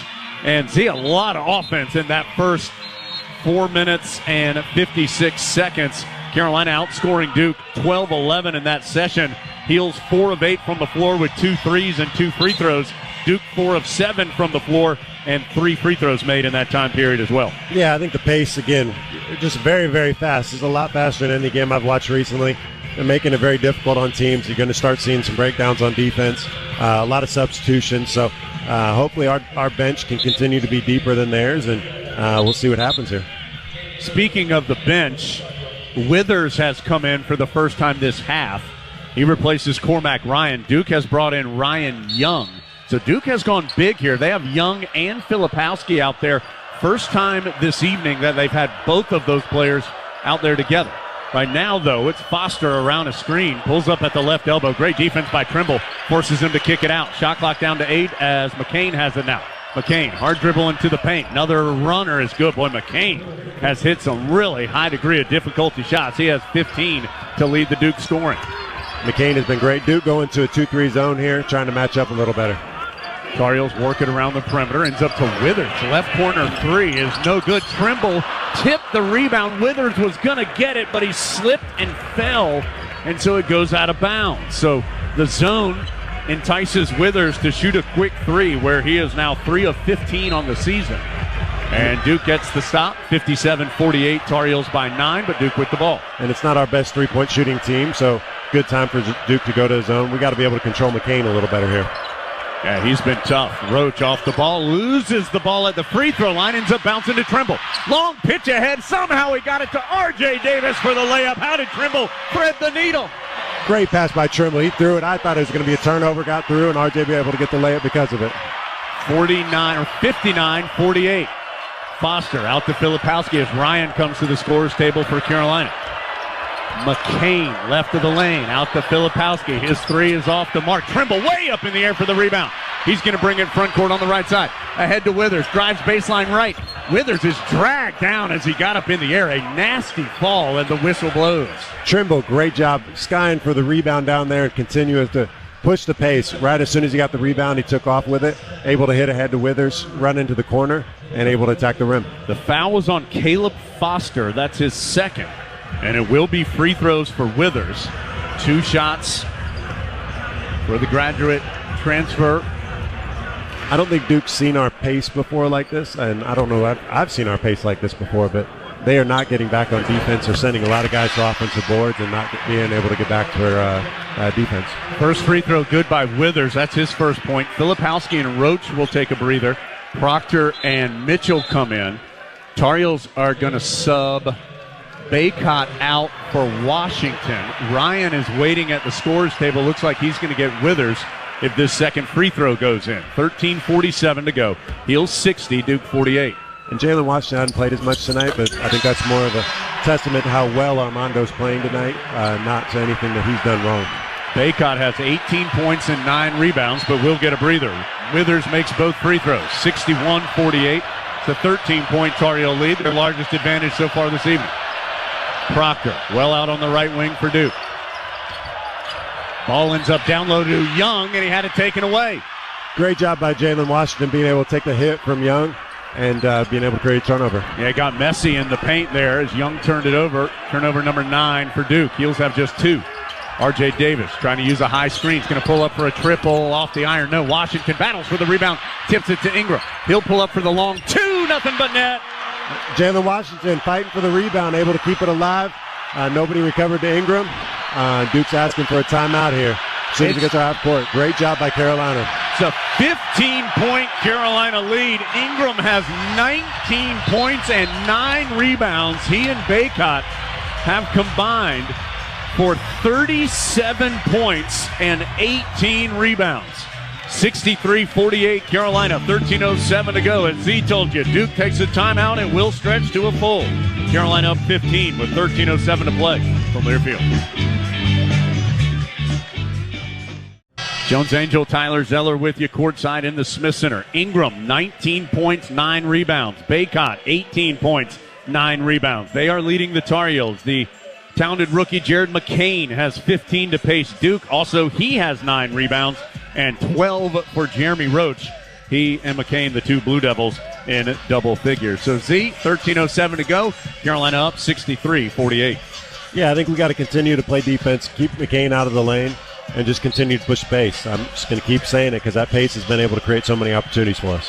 Still Davis, Trimble, Ryan, Ingram, and Washington on the floor for Carolina. Trimble guarding McCain, forces a miss on the layup. Mitchell, though, the offensive rebound, the putback, and he'll have a chance for 3. So Duke going to have the opportunity. The foul was on Cormac Ryan, his 3rd, and 5th on Carolina this half. So Mitchell will go to the stripe. Carolina forced the miss by McCain, which has been hard to do. He's now 7 of 11. But Mitchell got the weak side rebound and putback. So he'll try for 3 at 63-50. Mitchell 2 of 2 today, 73.5% on the season at the free throw line. And he gets it to go. So a 3-point play for Mitchell as now Duke showing some pressure in the backcourt. A little 2-2-1 press here, trying to slow us down.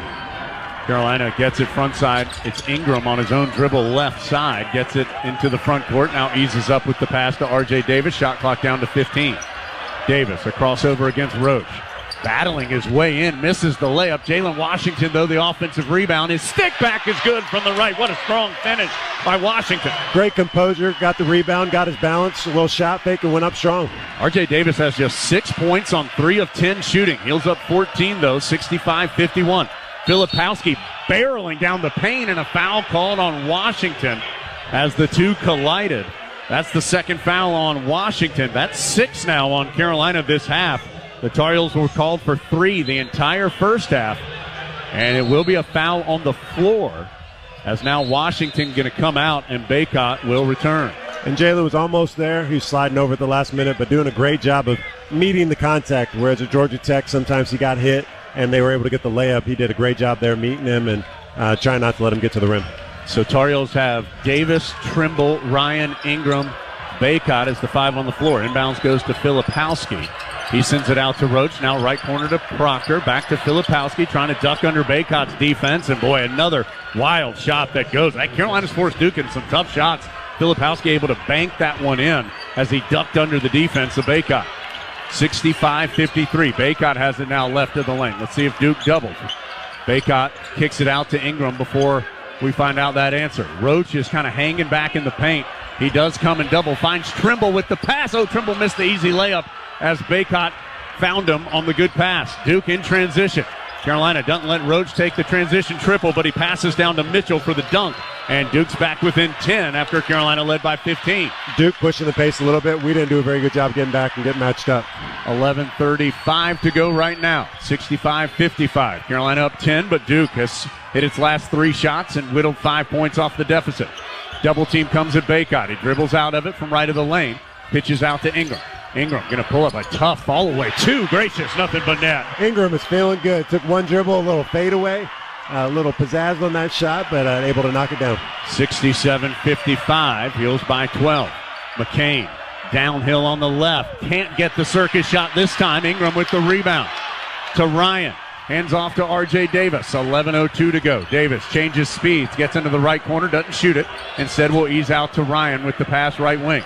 To Bacot, right back to Ryan. Kicks it out to Trimble left side. Now in the corner left Ingram. Another one off the glass. No good. He and McCain ended up wrestling on the floor with each other. Heels wanted to whistle, didn't get it. Roach the other way, gets the layup. And the Tar Heel crowd and Ingram asking where the foul was on the 3-point shot. The ref is saying that Ingram kicked his feet into him, which made him fall down. Not sure about that one, but I think that was a little heat check from Ingram anyway. 67-57. Duke back within 10. Carolina's led by as many as 15.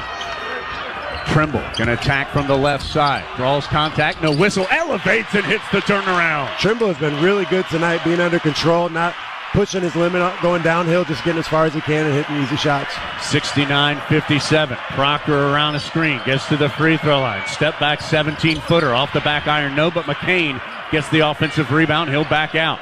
Flips it in the post to Filipowski. Faces up on the left against Bacot. Spins to the bucket and scores a strong basket. Really strong move by Filipowski. Drove baseline, spin middle, then ended up taking another dribble, spun back baseline. Really hard to guard. 69-59. Carolina by 10. 9:45 to go. Davis between the circles. Short bounce pass to Bacot outside the arc. To Ingram, back towards the timeline. Shot clock all the way down to 13. Carolina hadn't gotten moving here. Down low it goes to Bacot, and he's fouled by Filipowski in the post. Those two are really battling. The foul on Filipowski is his 3rd. That'll be the 4th on Duke as a team in this half. So with a 9:35 to go, Carolina leads by 10. I think Duke is asking Roger Ayers to go look at the monitor to see if anything extra happened on that play. We'll take a timeout. 9:35 to go. Mr. Ayers will go to the replay during this timeout. Heels up 10, 9:35 to play from Learfield.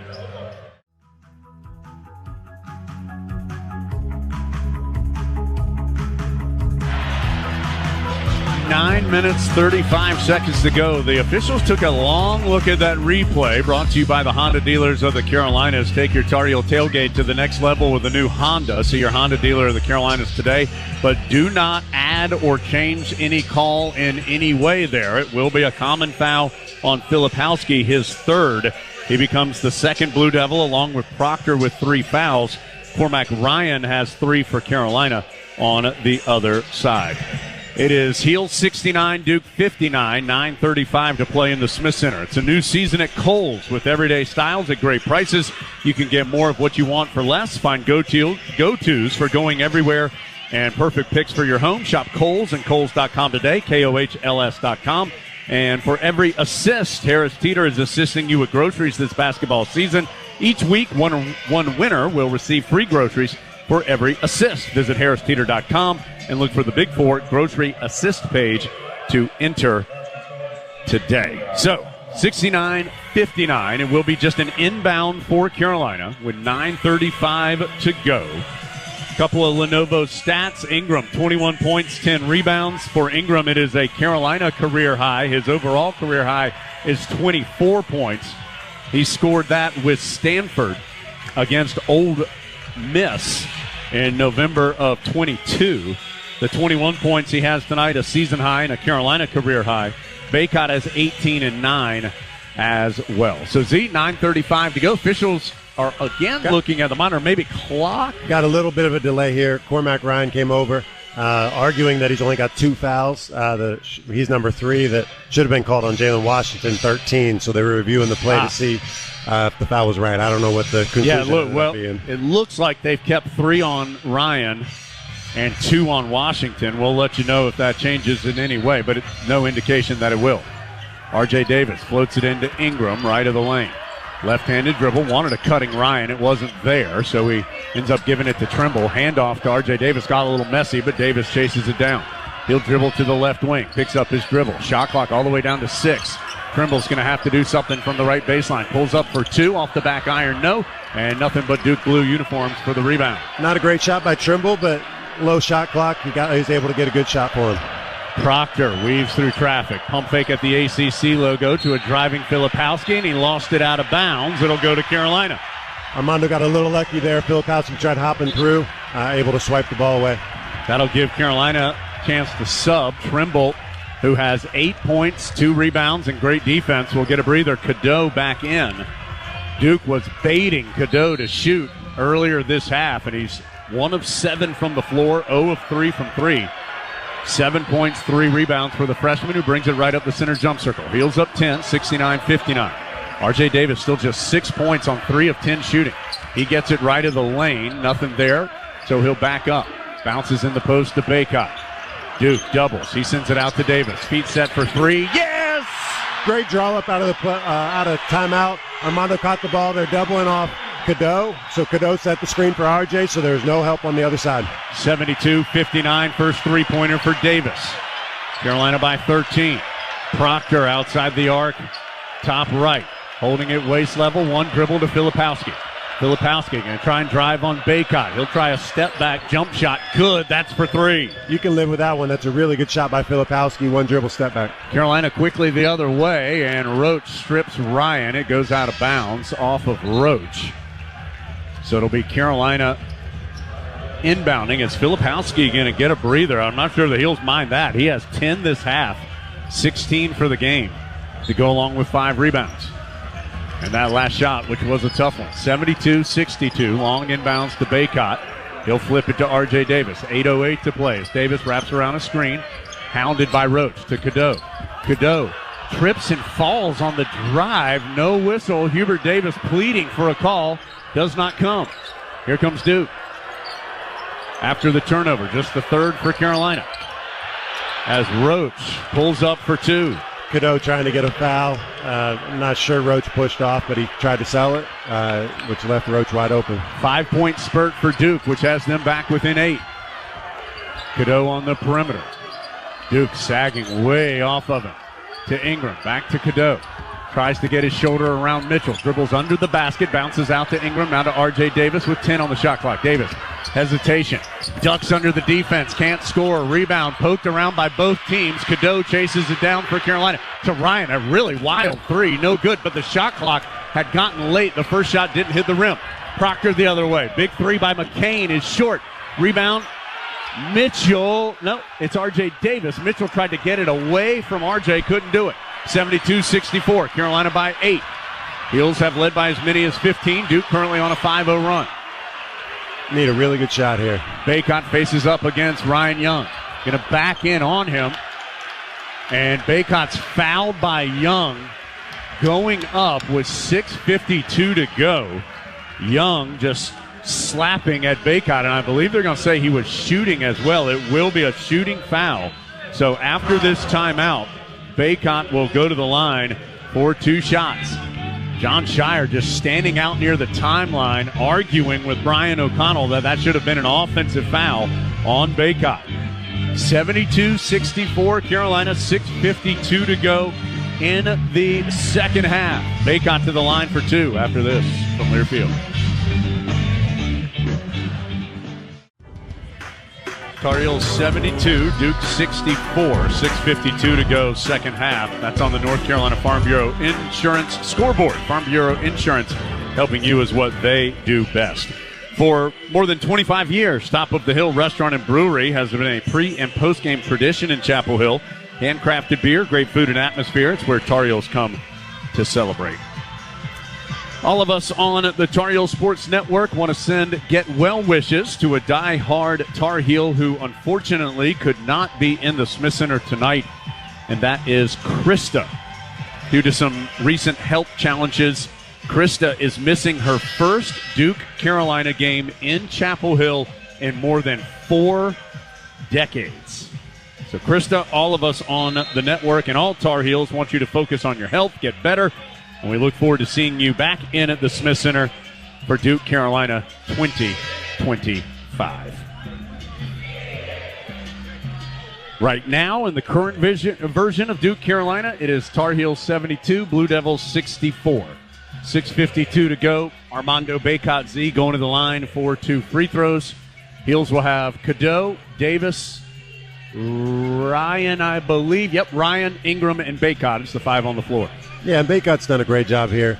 It's good to see him start being aggressive. He's been able to get to the chest of a lot of guys, posting up deep, creating a lot of opportunity. You know, that last possession, he just went right to Young's chest, and he ended up slapping down for the foul.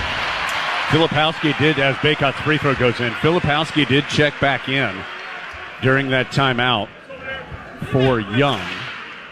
Filipowski has 10 this half. Duke is shooting 60% from the floor this half. And yet with Bacot making both free throws, the 10-point halftime lead for Carolina remains 10. It has been as large as 15.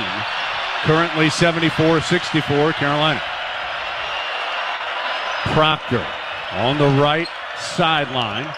Out to Filipowski. He's going to get a clean look at 3. Well too strong. Ingram, after a couple of dribbles, able to get the rebound. His outlet to Cadeau, tipped by McCain, but Cadeau chases it down. He'll bring it front court on the left. Cadeau to a trailing Ingram.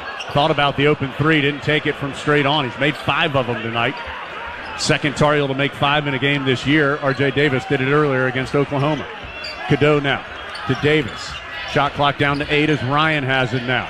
To Bacot, right back to Ryan. Shot clock's getting low. Ryan on the drive. His little runner won't go. Rebound is poked free. Ingram to the deck. Saves it out to Cadeau in the timeline area. Heels will reset. Ends up left corner. Ryan wide open 3. Yes! Great job. Just hustle from everybody. Ingram challenging for the rebound. Being able to get it. Swung it around. Ryan open in the corner. Roach on the drive, able to finish on the hard dribble drive from the left. Roach has 8 this half and 18 for the game. He leads the Duke scoring. And referees are really letting him play. Ingram really challenging, probably went over somebody's back on the last possession, but really letting him play physical and get after it. After the 3 and then the 2, it's 77-66. Carolina by 11 with the ball. Shot clock down to 10. Bacot, handoff to R.J. Davis, left wing. Davis, crossover, step through, and Roach fouled him.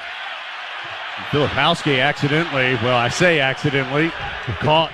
You know, sometimes in this rivalry, people say you accidentally hit people in the face. It looked pretty accidental. I think his arms are up. And the officials are going to go look at it, as R.J. Davis did get caught right in the nose and eye area by Filipowski. Sometimes this is one of those they're going to give him, R.J. a little bit of time. I think he got hit in the eye. Give him a second to recover. I don't know that there was a lot there, but they are going to look at it.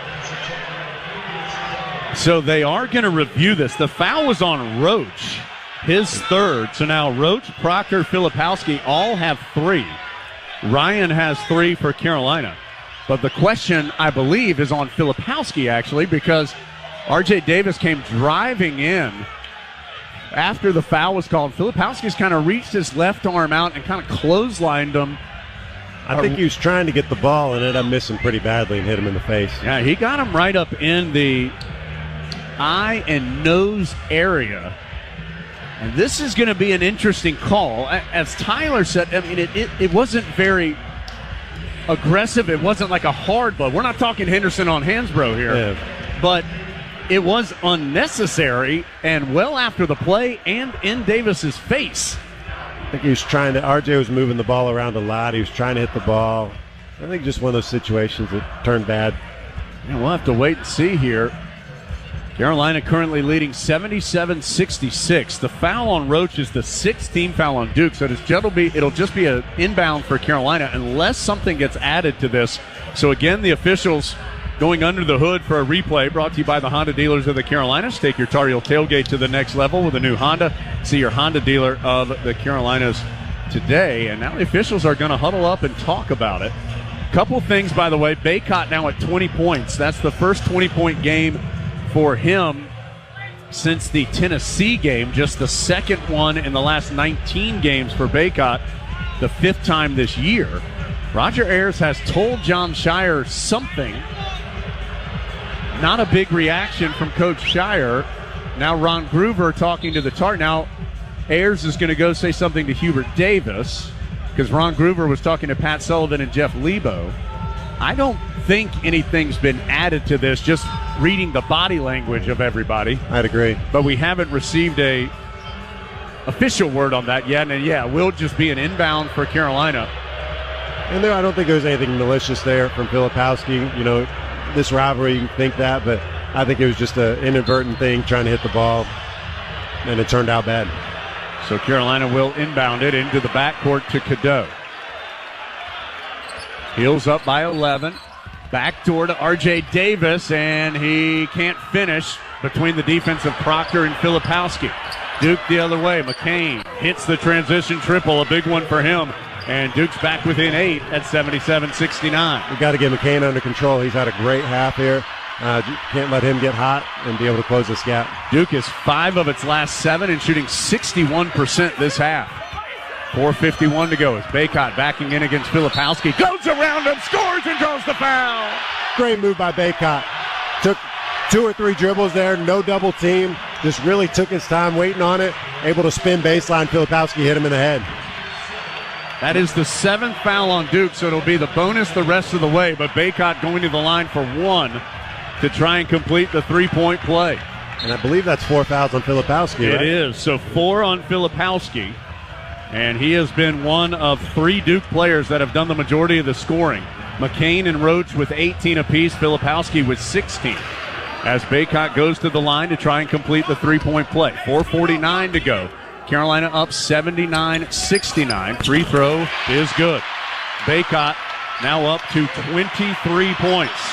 That's just 2 off his season high. 80-69. Proctor weaves through traffic. Stops left of the lane. Kicks it out to McCain. Trimble, who's back in, trying to stay with him. Over to Mitchell, who forces up a 3. No good. Rebound tipped by Roach into Ryan's hands.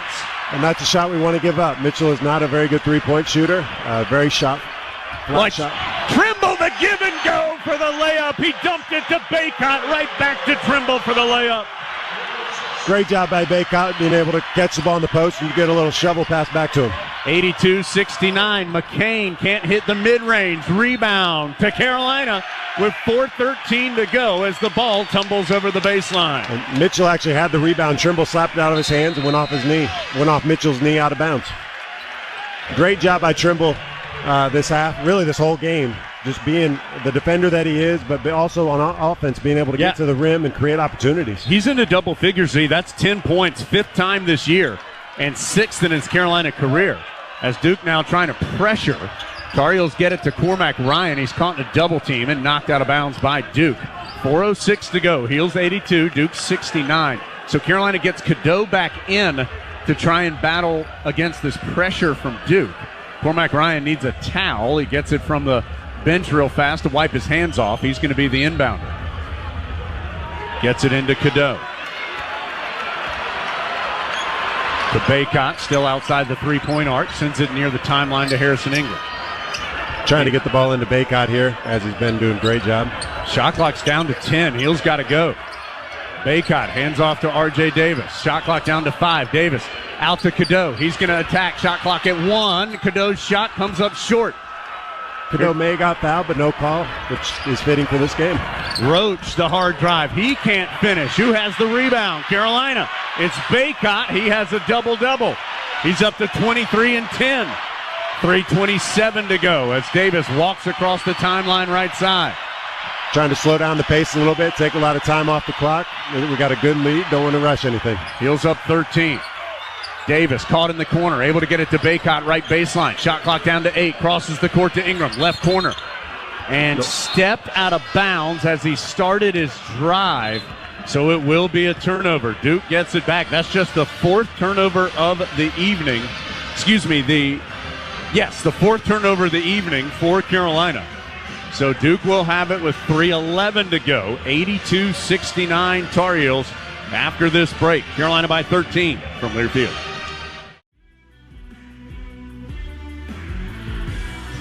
(82-69) Tar Heels with 3:11 to play in the Smith Center. Duke will have the basketball when action resumes. Fouls. Carolina's been called for 6. Duke has been whistled for 7. So both teams in the bonus. Timeouts. Carolina has 3. Duke has 2. Possession arrow belongs to Duke. So 82-69. Carolina on top. Bacot, 23 points and 10 rebounds. It is his 9th double-double this year, 77th of his career, 4th straight against Duke. Ingram, 21 points, a Tar Heel career high for him.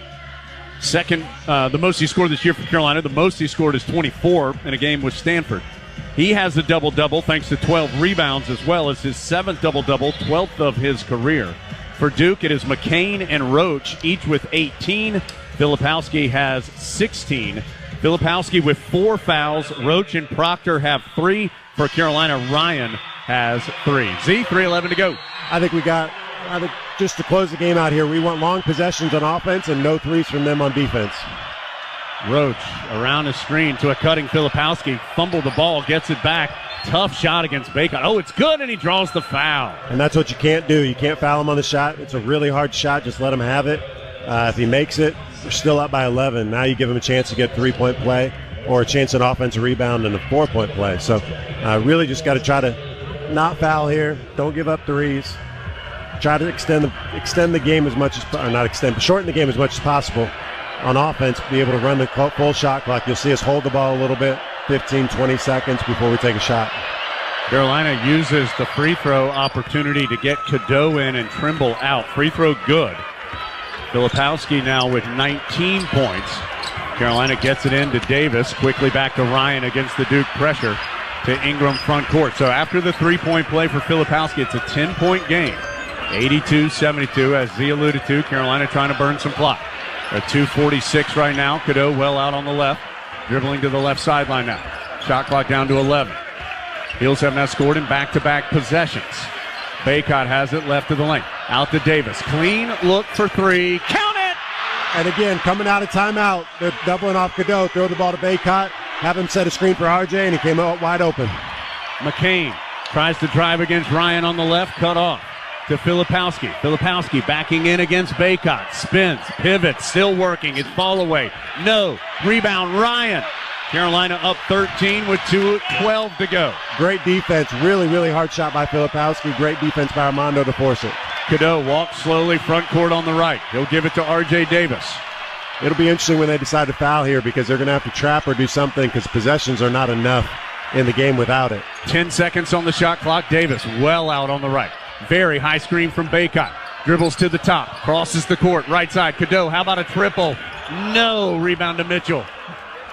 1:43 to go. Cadeau still struggling from behind the arc. McCain will pull up for 3. And Cadeau called for the foul.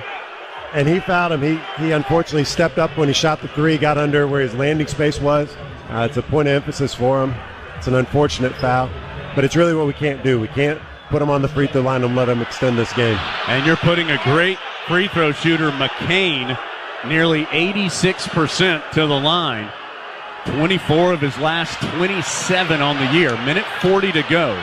85-72. Carolina on top, and McCain knocks the first one in. He now has 19. 19 for him, 19 Filipowski, 18 for Roach. For Carolina, 23 by Bacot, 21 for Ingram, 12 for R.J. Davis, 10 for Seth Trimble. 1:40 to go. Second free throw. This is the second of three. Is good as well. Carolina's done a great job of controlling everybody else. You know, Filipowski, McCain, and Roach have done a great job of scoring, but really nobody else has hurt us that much. It's the sixth time in the last 13 games McCain's been 20-plus. He makes all three free throws, so he's up to 21. So it's a 10-point game again, 85-75. Duke, some full court pressure. Carolina gets it into Cadeau, right back to Ryan, and Duke fouls Cadeau on purpose with a minute 39 to go, and that is just team foul 8 on Duke. So it's a 1-and-1 for Cadeau. The foul was on McCain, just his first. So they doubled RJ on that, but RJ and Elliot Cadeau were at the free throw line. They split, doubled RJ to make sure he couldn't catch it, threw it to Cadeau and fouled him immediately. Yeah. So Cadeau a 1-and-1 with 1:39 to go. 85-75 Carolina. The free throw by Cadeau. It looks really strong, and it is. So Duke gets the quick empty possession. McCain the other way to Mitchell. He's going to try and drive against Ingram. Deep, shoots, and scores from the left. And Duke's going to take a timeout.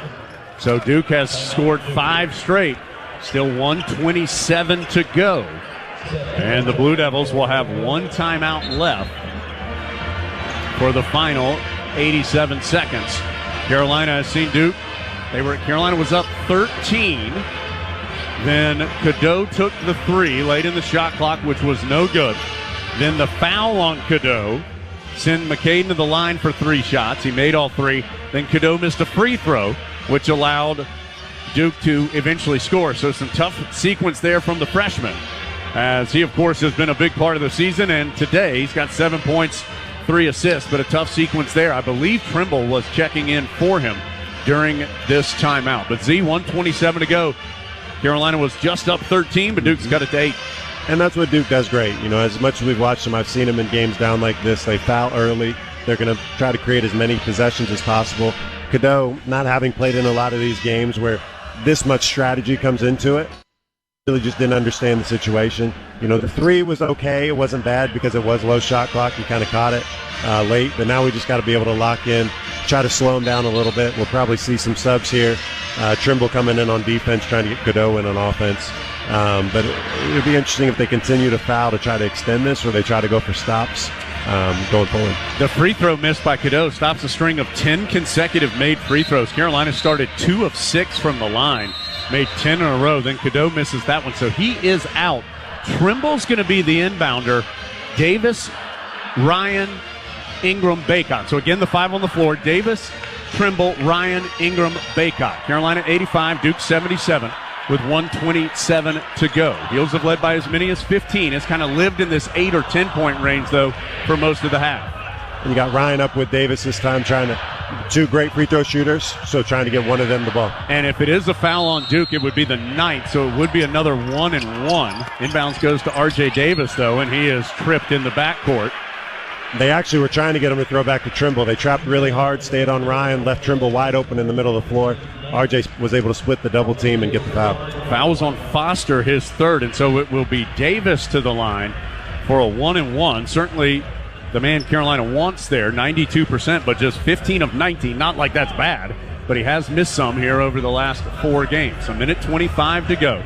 Carolina 85, Duke 77. So that's the last time that it's a 1-and-1 on a Duke foul. Davis. Nothing but net. Good shot by RJ. RJ's had a tough night, but he's been able to knock down the open shots he's been able to get. Duke's done a great job of making it difficult. But hopefully we can knock this one down, give us a little more cushion. 86-77 with 1:25 to go. Got them both, and they were right in the heart. And Duke's coming up fast here, trying to create an opportunity for himself.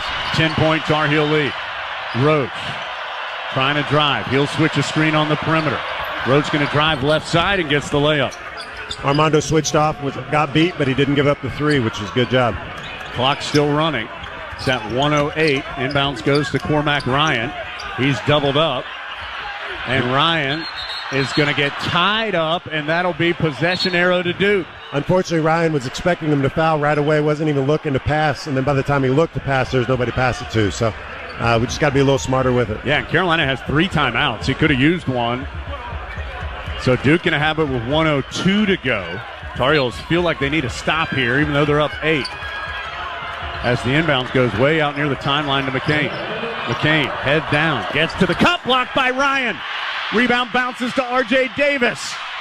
Davis weaving through traffic, and he's fouled by Foster, his 4th. What a recovery by Ryan to block the layup. Great job by R.J. just trying to run clock, not give the ball up, make him come foul him. So this now will be 2 shots for R.J. Davis.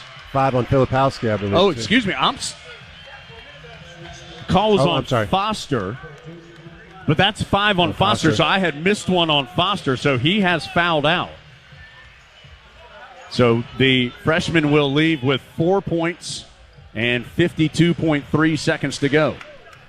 And if RJ can make both of these, it's going to be really hard for him to come back. They've been able to do a great job of trying to create opportunities. The first one's short. But that block by Ryan was huge because McCain beat him, had him a wide-open layup. Being able to block that really gives us a better opportunity here. So second one at 87-79 for Davis. Second one's good. 88-79. Roll the ball up the court. Yep, picked up by Roach.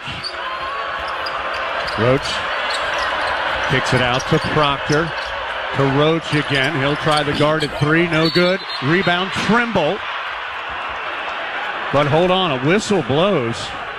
Give me a foul on RJ on holding Filipowski. But RJ's on the floor. I don't know what happened.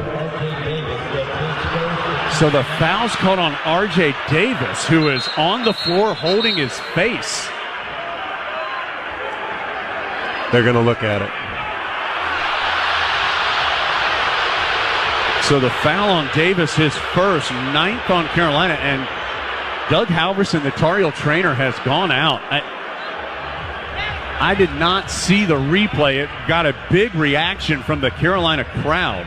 43 seconds to go. Heels up 88-79. So yet another review. Brought to you by the Honda dealers of the Carolina Star. Here, we'll get a look at the replay. Let me hold on here. As Filipowski had his elbow on Davis's face. Take your Tar Heel tailgate to the next level with a new Honda. See your Honda dealer of the Carolinas today. Well, that Trimble actually came down on Filipowski's elbow, driving it into RJ. RJ's still down. Now he's going to be helped up. He appears to be okay. He took a shot to the cheek or face there, though, pretty hard. It's 88-79 Carolina with 43 seconds left. It did look like RJ was holding Filipowski's arm there. I'm not sure that Filipowski could have done anything to get his arm out of there, but he did take a shot. They might call a hook and hold on R.J. Davis. Wow. Which would be free throws and the ball for Duke. Because I just read the lips of the official Brian O'Connell as he talked to John Shire. And he said it may be a hook and hold. He was holding Filipowski's arm. I didn't see the hook part of it, but he was holding it down, which is part of what I called the foul. That would be a huge play and really give Duke another opportunity here.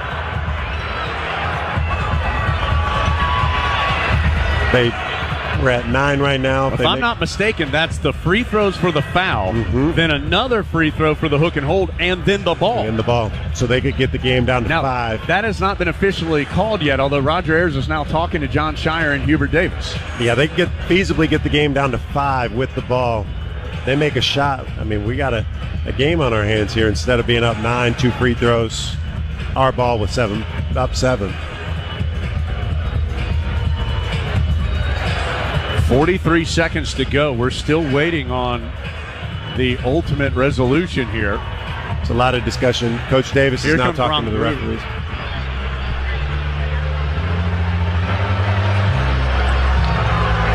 Okay, so it has been upgraded to a flagrant one on R.J. Davis. Smith Center crowd's not going to like that when it's announced. But it is only 2 free throws so for Filipowski and the ball, not 2 for the foul and 2 for 2 more. So they get it down to 7 points with the ball. And he did hook him. They're showing the replay again. The right call, I hate it. But hopefully he'll miss, let's just cheer for him to miss both these free throws and we get cookies. So it's going to be 2 free throws for Filipowski and then the ball for Duke. Coach Davis called a timeout. Yeah, Carolina's taking a timeout. 88-79, Carolina with 43 seconds to go, but Filipowski will have 2 shots, and then Duke will get the ball. And I think this timeout, Coach Davis called, RJ just checked back in, so he could not come back in because there's no time missed without a timeout, so I think that was just called to get him back in. And the last 3 or 4 minutes of this game have just taken forever. Mm-hmm. Which is playing into what Duke wants. They want a lot of possessions. They want to extend the game as much as possible with free throws and quick possessions. And they've done a good job of it. We just got to close this out. So, Heels led by 10 at halftime, as many as 15. They're currently up 9, but Duke with 2 free throws and then the ball. McCain has 21 to lead Duke, 20 for Roach, 19 Filipowski, 11 for Mark Mitchell. For Carolina, it's Bacot with 23 and 10. Ingram has 21 and 12. R.J. Davis, 15 points, 10 points for Seth Trimble. So it is loud here in the Smith Center as they are frustrated with the call. Filipowski, 2 of 3 at the free throw line tonight. First one is way short. We needed that. That's a big miss. 88-79. One more for Filipowski, alone on the lane. The second one. Got that one to go. So he gets 1, and Duke will get the ball. So it's 88-80. 8-point game. We got all of our defenders in here, our defensive players in here. 2 timeouts, Carolina. 1 teams in the double bonus. Possession arrow to Duke. Inbounds to Filipowski, taken away by Ryan. He'll get it ahead to Seth Trimble. Trimble circles out and gets it to R.J. Davis. John Shire is asking his team to foul, which Roach does. That's his 4th.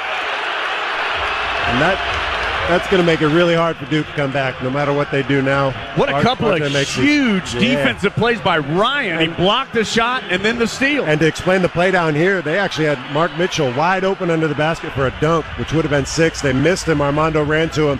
And Filipowski run into the corner, just couldn't catch the ball. Ryan be able to get the steal. So huge play. 2 free throws now for Davis with 33.8 to go. First one's good. Davis now up to 16. Even on a night where he's 5 of 14 from the floor. On a rough night, he still finds a way to get 14 points. 89-80. Jalen Withers has come to the scorers table for Carolina. Both free throws good. Withers is going to get Davis. Get some more size out there. 90-80. Carolina 33.8 to play. Trimble up so they can't roll the ball up the floor. Here comes Roach front side. Roach dribbles behind his back. Over to McCain on the right wing. Drives. Carolina, I think, okay with the 2 as McCain gets the layup. And Carolina's taking a timeout. They want R.J. Davis back in the game. 24.7 seconds to go. 90-82. Carolina by 8. Duke is shooting 54.5% this half. 18 of 33, but just 2 of 10 from 3. And Carolina really stretching that defense out. I mean, you don't want to give up a basket, but they are more willing to give up a 2 than a 3. Yeah, really, if we hit our free throws, 2s don't hurt us. We can trade baskets back and forth. We got enough great free throw shooters to really not worry about giving up a layup there. They took the quick layup because we gave it to them, but we did a great job running them off the 3 and just trying to make it difficult on them. Yeah, it took about 9 seconds in total, and the clock has just been slowly melting down. Each team with 1 timeout left, both teams in the double bonus. And again, they can't afford to trap and wait too long on this now. 24 seconds left. They're going to have to foul about the time we get the ball in. The arrow is to Carolina if there's a tie-up. Trimble the inbounder. Davis, Trimble, Ryan, Ingram, Bacot. Trimble still looking, gets it into Ryan. Ryan fakes the pass back to Trimble. He'll come front side on the left. and he's fouled by McCain. 20.9 to go. That's the first foul on McCain. A little earlier, I had miscalculated giving a foul to McCain. That was Foster's. That's why Foster fouled out when we thought it was 4. So that's the first on McCain, and it will put Ryan to the line. Came into the game 90.4%, but is 0 for 1 today. If he makes these 2, this game should be over. It's good to see. That's he getting aggressive here. I know. Good free throw shooters at the free throw line. Shoot. First one no good. 20.9 to go off the back iron. But even up 8, feel really good about it. Just can't give up any threes. If they take layups, that's fine. We just got to make sure that we don't give any open or easy threes. So Ryan 0 for 2 tonight. Second one's good, though. 91-82. Duke going to roll it into Roach. 20.9 to play. Roach dumps it down to Filipowski. He'll get the dunk with 16.5 to play. Which is fine. It's just 7-point game, 16 seconds. Inbounds to R.J. Davis. Has a timeout. Instead gets it to Trimble. Long pitch ahead. Bacot is going to hammer it home. The exclamation point comes from the big fella. 93-84. McCain no good on the 3. Ingram with the rebound, and that's going to do it. Carolina takes Duke right out of Chapel Hill. The Heels lead in the entire ball game and win it 93-84. It is never, ever a bad day when you beat those guys. Unbelievable game, just all around. We competed, we played hard, we kept them off the three-point line, and I think we controlled the game pretty much the whole game. Duke scored the first basket of the game. Carolina took the lead 2 possessions later and never looked back. Tar Heels led by as many as 15, and they'll get the win 93-84 here in the Smith Center. Carolina bounces back from the frustration on Tuesday with a really high-quality win. Carolina now 18-4 on the year, 10-1, and atop the ACC standings. Duke falls to 16-5 and 7-3 in the ACC, and that's significant. Carolina with 1 loss. Everybody else in the league has 3 or more, because you've got Duke, Virginia, and Florida State, who all have 3 losses. Then you go 4, 5, 6, and on down the ladder. So Carolina gets a little cushion back that it lost on Tuesday in Atlanta. Bacot, how fitting was it that he threw down the dunk to seal it?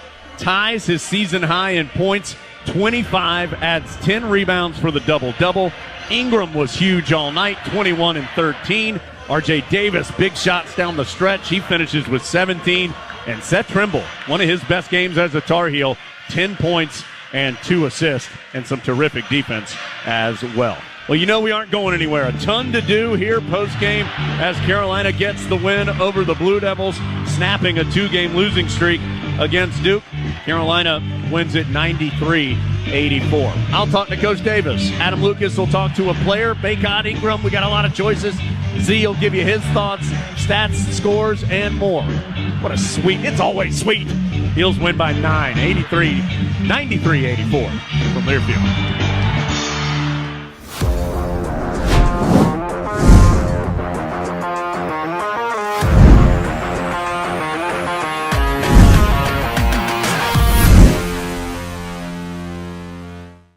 We're back. Time for another edition of the Carolina Insider. It's a rapid reactions edition after Carolina takes down Duke 93-84 in the Smith Center tonight. Our rapid reactions video pods, as always, presented by our good friends at Modelo, an official beer of the Tar Heels. I'm Jones. He's Adam. And Adam, this was a pretty complete victory for Carolina. It's a 9-point win. But this was a game. Duke scored the first 2 points. Then Carolina scored on its next 2 possessions to lead 4-2. And the Heels never trailed again. And really led this game. In the first half, it kind of lived in that 6 to 8 point range. Then it was a 10-point halftime lead. In the second half, it kind of lived in the 8 to 13 point range, where Carolina just controlled this game. And I talked to Hubert Davis afterwards. Adam talked to Harrison Ingram. You'll see those and hear those in a minute. One thing Coach Davis said was that he felt it was the most complete performance of the year for his team, and hard to disagree. There were great moments in every facet for Carolina. Yeah, it was hard for Duke to make a push because Carolina was so proficient at scoring in so many different ways. If it wasn't Harrison Ingram hitting one of his 5 threes, it was the Tar Heels throwing the ball down to Armando Bacot, and Armando having, as Coach Davis tells you, one of his best games as a Tar Heel. So Carolina wins at 93-84, and to that point, just some of these individual numbers. Bacot, 25 points, 10 rebounds, 5 assists. He is the first Tar Heel, and only the second Tar Heel ever, and the first since Charles Scott in 1970 to put up that stat line against Duke. So you're talking all-time great here. Ingram with his best scoring output as a Tar Heel with 21 points and 13 rebounds. He was uber efficient, 8 of 12 from the field, 5 of 9 from 3. You also had R.J. Davis, not R.J.'s best night, yet you look down there and he still finished with 17 points and 5 assists, no turnovers. Carolina only had 5 turnovers as a team. And Seth Trimble gave Carolina a huge boost off the bench. 10 points, 2 boards, 2 assists, a steal, and really good defense. And that's not – Elliot Cadeau had nice moments. Cormac Ryan had some big plays. It was a team win. Yeah, it really was. And on a night when the Tar Heels thinned out the bench a little bit, got a basket from Jalen Withers, got a basket from Jalen Washington, and basically that's it as far as the reserves go. But the starters were really, really good. Even though Duke put up 84, I still thought Carolina was pretty good defensively. Well, I do think that's an interesting twist to this game, and we're going to get to our conversations in just a second. But, Duke shot 50.7%, and they had 54 points in the paint. And normally those are not good numbers if you're the defense. But I left that game thinking that Carolina achieved what it wanted to achieve defensively, and that was not to let Duke hurt them from 3, not to let Duke get in transition, and to make them make difficult twos. And at times they made difficult twos. Jared McCain and Filipowski and Roach all had some really difficult shots that they were able to make.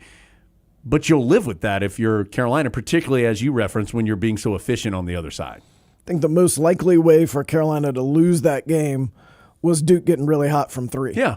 And they eliminated that option, and Duke just didn't have enough. It was going to be really hard to beat Carolina from 2 in that game with Carolina scoring the way it was scoring, and Duke couldn't do it. And the Tar Heels have been good against the 3 all year, and they were good enough against the 3 tonight.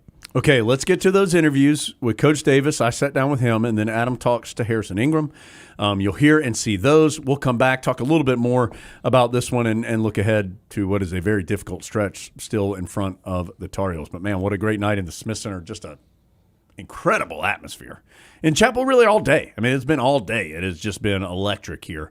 And the Tar Heels win at 93-84. Let's get to those interviews. Back with more after this on the Carolina Insider. Coach Davis, of course, has been wearing sport coats on the sideline this year for the Tar Heels, but he has taken it off because, Coach, that seemed like a pretty happy but a little bit of a wet celebration there in the locker room. What a terrific performance by your team tonight. I'm going to send them the dry cleaning bill. I'm going to put that in their locker tomorrow morning. But this was our best complete game all season. On both ends, I just thought we were locked in. I mean, we did a good job defensively without fouling. We did a good job. I mean, Duke, they've got 5 guys that shoot over 40% from 3. I thought we did a really good job contesting their threes. They were able to get points in the paint, but I thought our ability not to foul and defend the 3 was huge for us. And then on the offensive end, it was just the balance of inside out. Armando was Armando. He was big time. And, it was great. I know Armando, I think in the last couple of weeks, has talked about, taking a back seat and, this is RJ's team. This is our team. And for our team to be the best that it can be, we need Armando to be Armando, RJ to be RJ, Harrison to be Harrison. And they were that tonight. And I'm just really, really happy for the team. When you and I spoke in the pregame, you said you needed Armando Bacot to be a dude for your team to be. Yeah, I figured he was a dude tonight. What was different in your mind about what he did? Obviously, the stats are better, but what was it that he did differently tonight? Well, I think it was all him. I felt like his aggressiveness to get low position, allowed him to catch the ball where he could easily, without hardly any dribbles, to be able to score. And then an area that he has really improved on that won't show up in the stat sheet is how much better and like comfortable he is handling double teams. There was a time in his career where, I mean, he just really struggled with that. And now he gets it and he's able to make like a great play out of it. Maybe not for an assist, but to a point where we can get it to somebody that can do something else. So I just thought his energy, his effort, his aggressiveness, his ability to finish around the basket, the job that he did on Filipowski. I mean, Filipowski's so good. He can score close to the basket from three, and he does an amazing job of getting fouled and getting to the free throw line. I thought Armando was great on that end as well. He had, I think this is one of his best games, obviously, ever he's played since he's been here at Carolina. Coach, I hate to just keep asking about individuals, but Harrison Ingram, 21 points, 13 rebounds, had 5 3-pointers in this game, and it felt like Seth Trimble had one of his better games as a Tar Heel. He did. Harrison has that ability, to be able to post up and handle the ball, playing the small forward, power forward position. Having another guy out there that can make perimeter jump shots, that's just huge. That opens everything up for us, and it makes it more lanes for our drivers to get to the basket and Armando to do the work down low on the post. And then I just really so proud of Seth. He has athleticism that allows him to do things that others can't, be able not only defensively, but his ability to attack the basket and finish above the rim. His cuts after he threw the ball into the post. To me, I think this was Seth's best game as a Tar Heel, and we needed it tonight, and I'm really, really proud of him.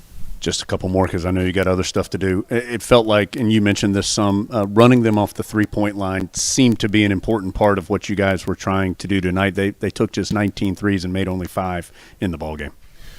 Yeah, but, our defense is inside out, because we want to protect the paint, but we require our guys to do more than just one thing. We want to protect the paint. Also, we want to, contest the three. Where Duke gets a lot of their threes are in transition. I've talked to you before. I'm not concerned about transition because that's on us.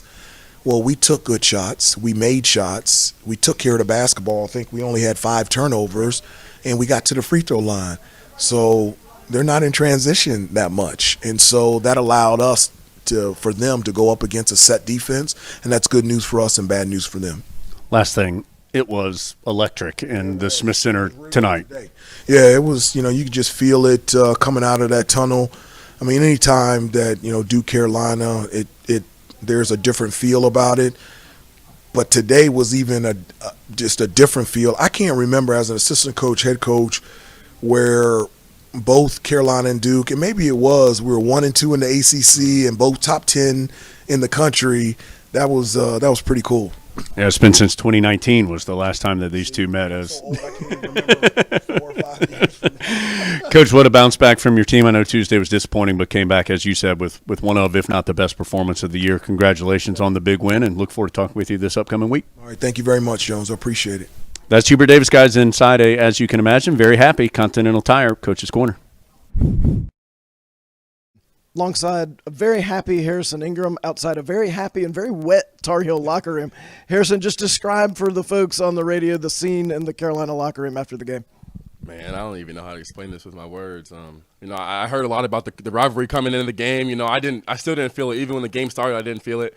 After that first bucket Mondo got, I heard the crowd. I was like, oh my goodness. Just getting the win with a big crowd like that in a big environment, a big game, top 10 matchup. I mean, what else can I ask for?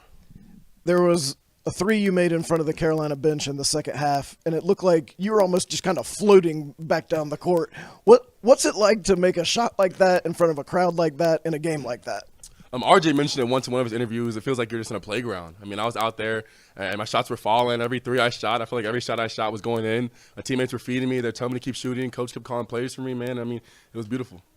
We're not accustomed to a Carolina-Duke game being one where a team gets a double-digit lead and then pretty much just holds it the rest of the game. How are you able to establish that advantage and then hold on to it? I think that's the chips on our shoulder. I mean, after losing to Georgia Tech last game, I feel like we didn't come out with the energy that we had, and we knew that this would be a big-time game to make a statement, a big-time game to get a big win against a really, really good team. I mean, they have a bunch of talented players, high-level coach, and a high-level game, and we were ready. The only word on the thought for the day yesterday was trenches. What does that mean? You know, the trenches, coaches always talk about that because at the beginning of the year we weren't rebounding well, and just being in the trenches with the big boys. I mean, we're playing small ball, so boxing out, getting offensive rebounds, defensive rebounds, first one to the loose ball, helping a teammate up. I mean, if fight goes down, fight goes down. I mean, you know what I mean? Just at the end of the day, just, you know, staying together with our teammates no matter what. Part of that fight was, as you said earlier, you hitting your three-pointers. You made 5. You and R.J. Davis, the only 2 Tar Heels to make 5 in a game this year. Have you done anything with your shot this week different? What was feeling good? No, just confidence. I knew it was a big game. I knew I didn't shoot well against Georgia Tech, and I knew it was just my night was coming eventually. I knew I was due for a night. You know, I just stayed the course, trusted my work, watched film with Marcus about the game. I knew I was going to get a lot of step-in threes and just knocked them in. You talked this week about how much you wanted to play in this game, wanted to see what it was like. Now you've done it. What was it like? Man, that was something else. See, I had so much family come in town. I probably had 120 family members here. I saw 100 of them. They're all up there an hour before the game. The little kids yelling at me, saying hi, just seeing my family members, seeing all my friends, just seeing how much this game means to everybody. I mean, this was amazing to play well, to get the dub. I mean, all glory to my teammates. All glory to his teammates. All glory to Harrison Ingram. All glory to the Tar Heels. It's a great day to be a Tar Heel. Harrison Ingram after Carolina beats Duke. Harrison, thank you. Yes, sir. So Carolina now improves to 10-1 in the ACC, bouncing back from that disappointing result on Tuesday in Atlanta. Every other team has at least 3 losses in conference play.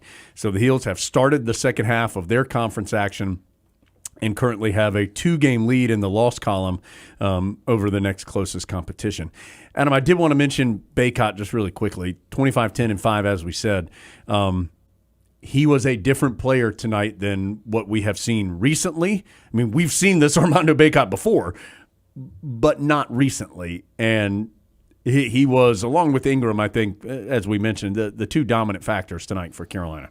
And Hubert Davis talked about it with you. I do think over the last couple weeks, Armando's struggled a little bit to figure out his place. And it's weird to say that about a guy who's been here for half a decade. But I think he saw some other guys having success and thought, okay, maybe they don't need me as much as they did last year, which is factual. But as Coach Davis told you, the Tar Heels still need him. Yeah. And that version of him makes the Tar Heels really, really, really hard to guard. And nice moment after the game as Carolina was going back down the tunnel and just happened to be sitting there as Armando and Hubert Davis were going towards the Tar Heel locker room. And Hubert Davis turned around and realized Bacot was standing there and just gave him this big, giant hug. And they both just looked so, 1, tired, but 2, happy. And just shows how much goes into something like this. Really good quote there from Coach Davis. It's not RJ's team. It's not Armando's team. It's our team. Like that. Maybe see that on a Lucas column coming soon. As soon as he said that, I got so happy. I was like, okay, we're done. Okay, quickly, and we appreciate you being with us, but it's always fun when Carolina beats Duke, so I know we'll go a little longer. Clemson on Tuesday, at Miami on Saturday, at Syracuse after that. I mean, this back half of the ACC schedule is tough. Carolina feels great right now, as it should, but a lot of work still to do. Clemson's going to be desperate. Yeah, they need a big win. That's a huge game. If you can just get that one and maintain the momentum from this one, but it's going to be really hard because people are going to be telling the Tar Heels how good they are. This team feels like it can manage that. It feels like. So we'll see. They didn't let Tuesday bring them down too much, came back with their best performance of the year, at least according to the head coach, so I guess we'll believe him. So the Tar Heels win at 93-84. Again, they are now a couple games clear in the ACC. What a terrific night in the Smith Center. Thanks for being with us. It's a rapid reactions edition of the Carolina Insider presented by Modelo.